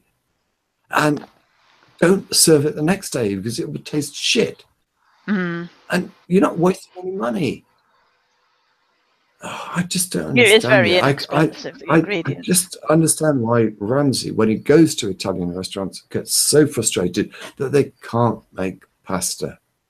And they can't make meatballs. Oh, I saw that from once. A meatball is like the simplest thing to make. Is a ball of meat. Yeah, but these people don't. I mean, and I know that the Gordon Ramsay show obviously is all made to make him money and everything like that. But and I know, therefore, he chooses really bad restaurants where he goes in, and they're all the same crap shows where he goes in, so eats everything on the menu and says it's all shit. Then there's some sort of argument with the person that's a cook, and the cook says, "I'm brilliant," and Gordon says, "No, you're not." Then there's this sort of like refurb. Then Gordon tells him how to cook proper food, and then everything's happy, and all these family disputes that have taken place throughout the course of the event, all sorted and everything. It's a load of fucking bollocks. Of course it is. But at the end of the day, for fuck's sake, cooking pasta and cooking meatballs is not difficult. Cooking a good tomato sauce actually is. I can tell you how to do it, but I'm not going to do it. What about a bisque? I can eat my body weight in lobster bisque. Could you make lobster bisque from scratch? Because I have tried it. I have literally tried it 2 times, and I fucked it up royally. I still ate it. What's going on? There's a transition period between when you cook the lobster and you begin to form the base of the bisque. There's a transfer of the that you boiled the lobster in, but I didn't transfer it to the pot for the base. I ended up adding it later because due to me misreading the directions. I was reading it line by line and following it line by line when there's no note to say, hey, you need to save this for the next step. And so I did the same mistake twice basically and forgot because of the long span of time that it passed in between both attempts. So Okay. I think that's really where my accident happened. How did it end up? It was what was really, wrong really, with the end result? It was really, really watery. It had like usually like I wanted the consistency of a good roux, but it did not come out very creamy at all. It was more watery than anything else. Okay. I can't. I'm not going to even attempt to answer the question, but on live now. But you could always email me, and I will send you a better way to do it. And you know what? I'm really excited by the idea that this is a challenge for me. That I can do it live on a YouTube channel and whatever, and we'll see where we get to. But the main problem that I usually hear about lobster bisque is that it ends up being grainy, too full of shell and stuff like that. But yours is an interesting challenge. I'm prepared to take it on. I'll actually find the recipe and show you. You can go ahead. I'll find. Yeah. Send it to me. Yeah. No, seriously, send it to me. I'd love to try it. One of the issues is that one of the issues is that I got the recipe from a restaurant that pretends to specialize in seafood, and it their lobster, even though lobster is in their name, it has the consistency of rubber. Yeah. And if you probably guess it's Red Lobster. And I don't know what American places are like. All I know, and I'll sympathise and echo your sentiments, insofar as if you're going to go for takeaway food in this country, can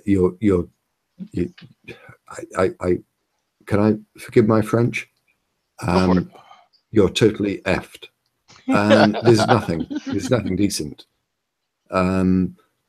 I beg to differ. I wish there was. And in the same way as I've been to America. No, can I just say, Dee, just very, very quickly, the only place that I've ever been to in America where it has been really good is a sort of like a sandwich bar. And I think it's a kind of chain, but I'm not sure what the name is. So that's completely useless to me. But it serves sandwiches on really good fresh bread. It serves, for example, if you're going to get meat and coleslaw or Hammond's coleslaw, the bread is going to be wonderfully fresh. The coleslaw is going to be wonderfully fresh. The gherkin that they're going to put in it is wonderfully fresh, and it's just absolutely wonderful. This is in Tampa, obviously in Florida, but I don't know whether this is a chain, because I just don't go there often enough. What's the name of that place? He says he can't Can I remember. name the place? No, I can't. I could probably Google Earth search it, sort of thing, but it's a sandwich shop in Florida. No, I think I suspect it's a chain, but I don't know. I'm But wondering it's if an it's incredibly Subway. good chain. Now I can't get that in this country. The closest I get is fucking McDonald's.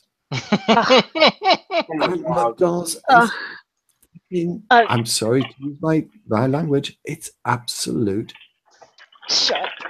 Everyone agrees. Yes. Everyone in There we America go. agrees with you that there is Right. no. Let me ask you. Out of Don't interest, apologize for that language. if you had to choose,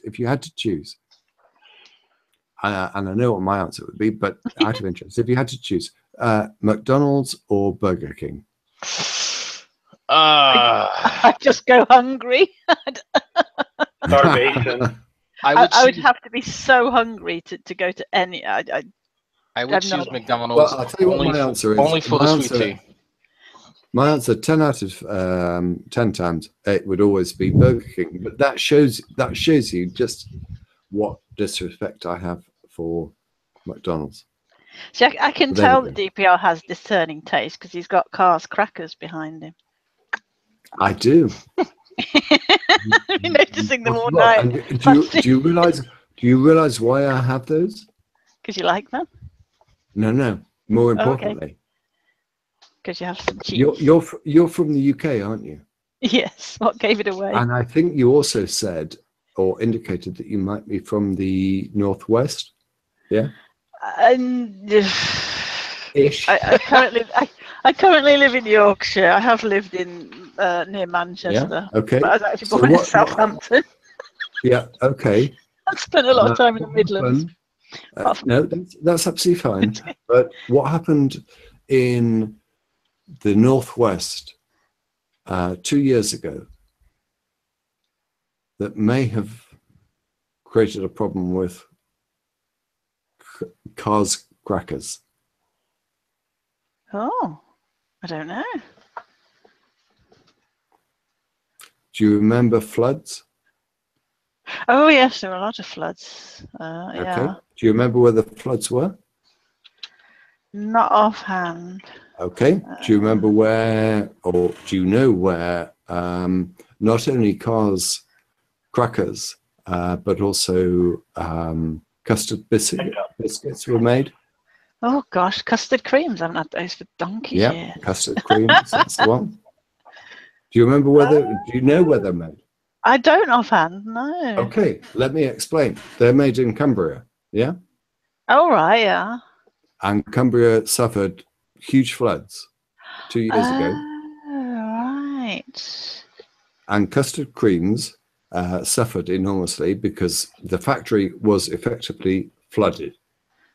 And that factory made custard creams and Carr's water biscuits. Yeah. There we go. And the reason I've got those is actually sort of like because a couple of years ago when I was planning to go to see my sister, mother, brother in Yorkshire, it doesn't matter where it's God's own country. No, Leeds. You know, I was going to try and sort of like shelter them from where I know, you know, the civics. family. No, oops, sorry. I said to my sister, because I was doing all the cooking, of course, as you can imagine from our previous conversation, and I said, look, get some cheese, not bothered what that cheese is, but the only thing is I want water biscuits. And her email came back to me and said, I'm struggling to get water biscuits. And I'm like sending her one back saying, what? the? You can't get water biscuits? Car's water biscuits? And she's saying, no, every single shop I go to hasn't got them. And I said, I'll go and get them. And this is sort of like a leftover of the fact that Northwest, because of the floods, this very same factory that produced custard creams and water biscuits had been was unable flooded. to do so because it was flooded over. So for some reason, I can't remember exactly why. That's why I have those behind me. Well spotted, by the way. I'm now deeply concerned about what else you've spotted behind my shoulders. No, it's only the cars bit. As soon as I saw that, I thought, "Oh, cars crackers." I recognise those. I haven't really. No one in America is going to understand a word you're saying. But hey, water biscuits. Yes, you're absolutely right. I can't believe I've still got them. Yeah, I am. But I'm personally not particularly good. Well, I always say that. I tell people I don't cook it, really, but it's a bit of a lie. Oh, we're still live, aren't we? Whoops. Oh, come on. No. Seriously. Okay. But I am a bit of a snob. I will take breakfast. Breakfast. You know, you get maybe a bit of toast and whatever, but lunchtime you're probably busy at work and a sandwich and whatever. But you come home in the evening. Okay. You may be on your own. I don't know your personal circumstances at all, whatever. But if you do want to cook, how kind of exciting are you going to go? What's the most? I don't know what your relationship is, but imagine you've got you've invited someone round, and you're going to try and impress them with your cooking. Oh no, I wouldn't do that in the first place. Not No? to impress. No, not to. If we invite people round, it'd be my partner that's done the cooking. I do cook. What would he be cooking? Oh gosh, I'm trying to think. Trying to think what we have. Would you be able to help at all if he said, "Look"? Oh yeah, I'll follow instructions quite well. And I mean, I will cook if I've got some vegetables or. Oh yeah, I'll do that and fry the onions and what have you. What's the most exciting thing you've ever cooked? Chicken Kiev, I suppose, would be, which is quite simple actually. I reckon you've bought those from a shop and you put them in the oven. No, the only time in my entire life that I've ever had chicken Kiev is when I made them myself. Oh, go on, talk us through it. What did you do? This was years ago. I don't know. I remember they're not actually that difficult, as I recall. I'm sure they're not. Exactly. You basically put garlic butter inside a chicken. Inside a chicken exactly. breast. How did you put it inside the chicken? Oh God, this was years ago. See, I'm one of those people. You're not going to help me at all, are you? If I've got the recipe and I've got the correct ingredients and I'm in the right mood and nobody else is in the house with me watching, or then I will cook quite a nice meal. But I don't. What would you imagine? Imagine the unusual circumstances where I was coming around to visit you and your husband, and you were going to cook me a meal. What? And I told you, yeah, you can cook me anything. It could be fish, could be chicken, could be beef, whatever. What? Okay. I mean, yeah, the first thing I would be asking is what are your preferences and do you have any allergies and what have you? All right. I'd like fish, please. Fish. I might. Well, No, I I get my partner to do something like shit out of you. Okay, I'll make it easy. I'll make it much easier for you. It's nice I'll have chicken. I'll have chicken, please. I might. Well, I say I might. My partner might curry it. Do you like curry? He does a very good curry. What sort of curry? Oh, I don't know. He's got all these spices in the cupboard that he knows what to do with. I don't know.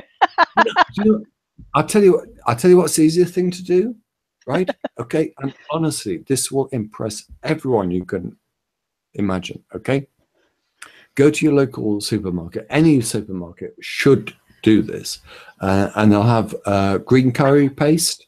Oh yeah, that'd be a Thai curry. Yeah, so I was talking more of the Indian curry. Get some of that. Okay. If you can, also include some seagrass, lemon seagrass. Mm-hmm. Yeah. Yeah. Bash it to death. Yeah. Right.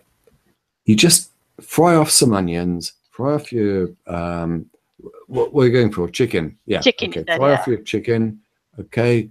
Then add your coconut milk and whatever. Oh yeah. And have your rice boiled and a bit. It will just be absolutely fantastic. And you could go to your local takeaway and pay 3 times as much, and it would taste a third as tasty. Oh, I do agree. Yeah. And yeah. Why not do it? Come on. I do cook. Invite me round. You do cook, okay? You do cook. That's great. Cook, but I'm sorry. Why am I the only person talking? But I couldn't tell you what I cook. I'm not one of these. I mean, like, for example, if I've got the right ingredients for the right recipe, I will cook. If you were to ask me to just go into the kitchen and make something with whatever we've got, I would be like, oh my god, I don't know how to do that.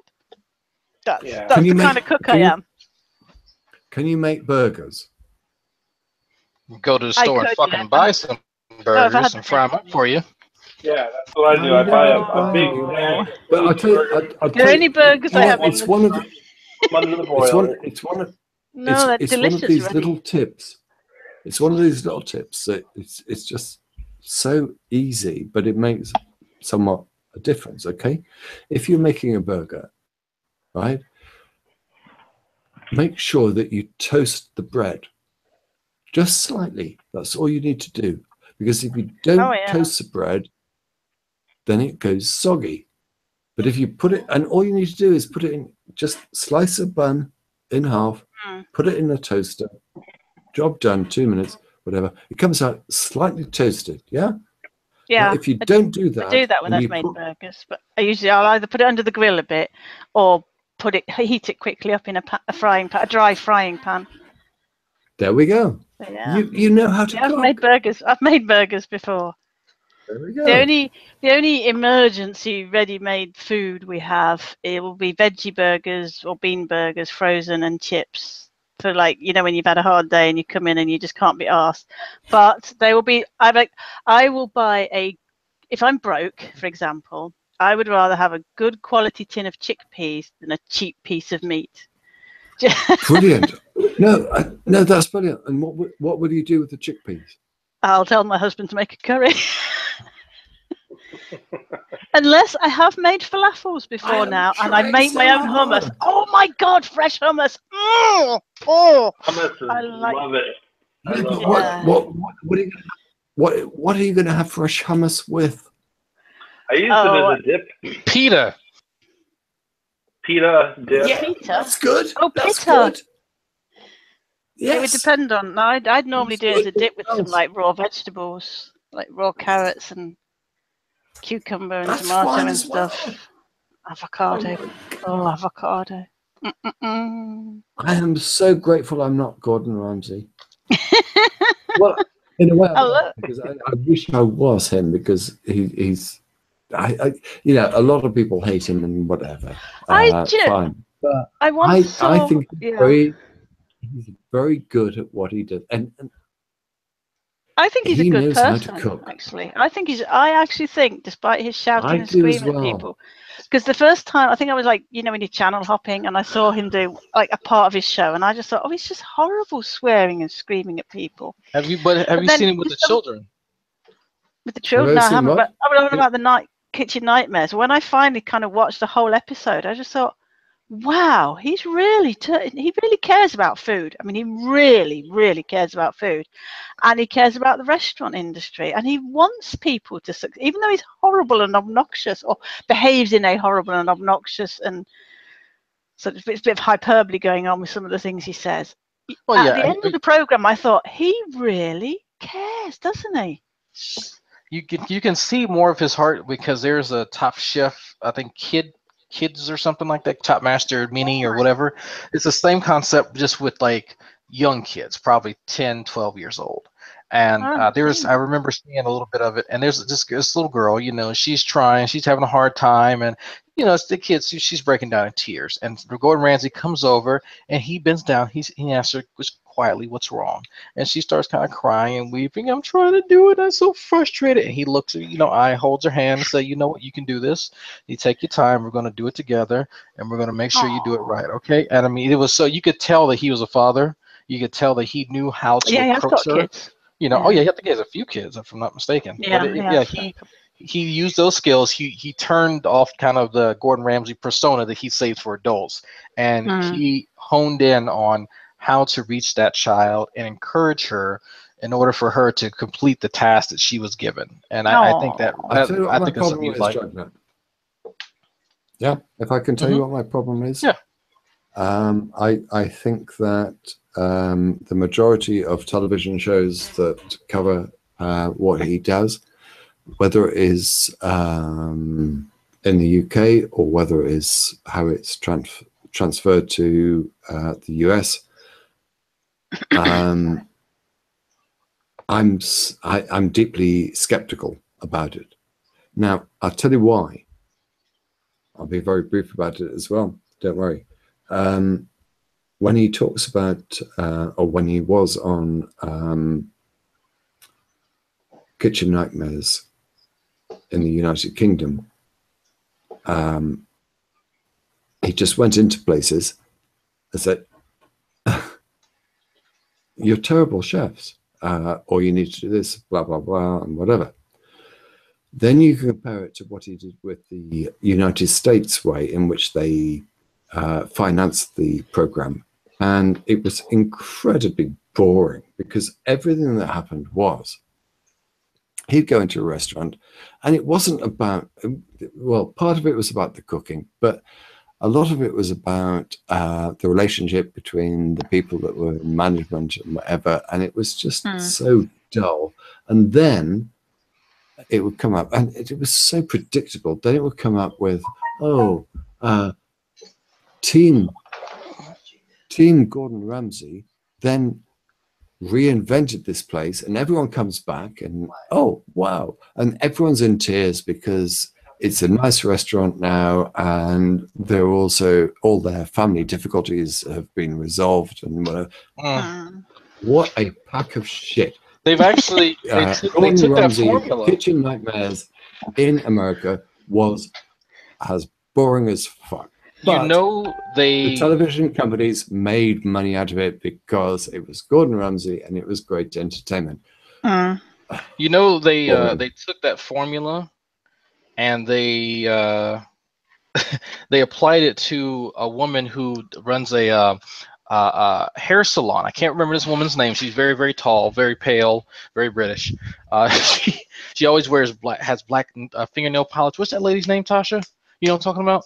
Tabitha. Her name is Tabitha.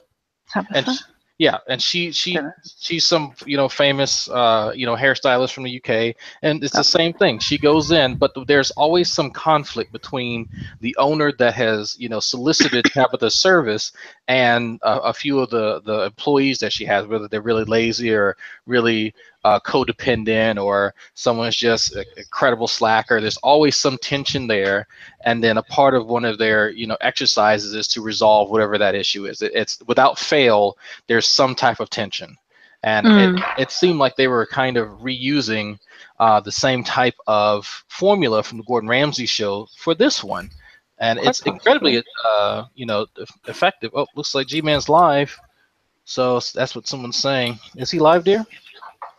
He's live. Okay, so I thought Steve was going to get on, so I'm going to end this. Well, before he comes live, let me just finish off my rant, if I may. Just on this particular issue, because I totally agree with you. And what really disappointed me, and I think Dee, if no one else will appreciate this, I appreciate Ramsay's cooking, and I use and have used a lot of his recipes in the past. And what really excited me in the early days when he was doing his shows was that he would actually come up with something, look, why don't we do this? This is what the cooking is all about. Let's, these are the ingredients we're going to use. This is what we're going to sort out. And it was great because you got information about recipes and cooking methods and whatever. When it went US, nothing. All you got is, I'm going to introduce a new sort of like menu. Okay, right, Gordon, you're going to do this. So what are the recipes? What exactly is it that you're going to do? Never heard anything about it. That's what really pissed me off. It did come more about the conflict than the cooking to some extent, didn't it? Exactly. Absolutely. So anyway, I'm sorry, Dragnet, you wanted to say that someone had come on live. And I promise I will mute myself. Oh shit, I was not live. Okay, so G-Man is live. I've just made the new hangout. I'm going to end this one, and we're going to discuss what G-Man is trying to understand between polytheism and atheism, because he thinks there's some way, shape, or form that both are the same. So we're going to try and figure this out. I'm going to stream the audio from his hangout into ours. Polytheism and atheism are the same thing. Yeah. Try to wrap your head around it. We're going to listen to some of it. I'm going to end this hangout. Thanks for watching, folks. The fun continues.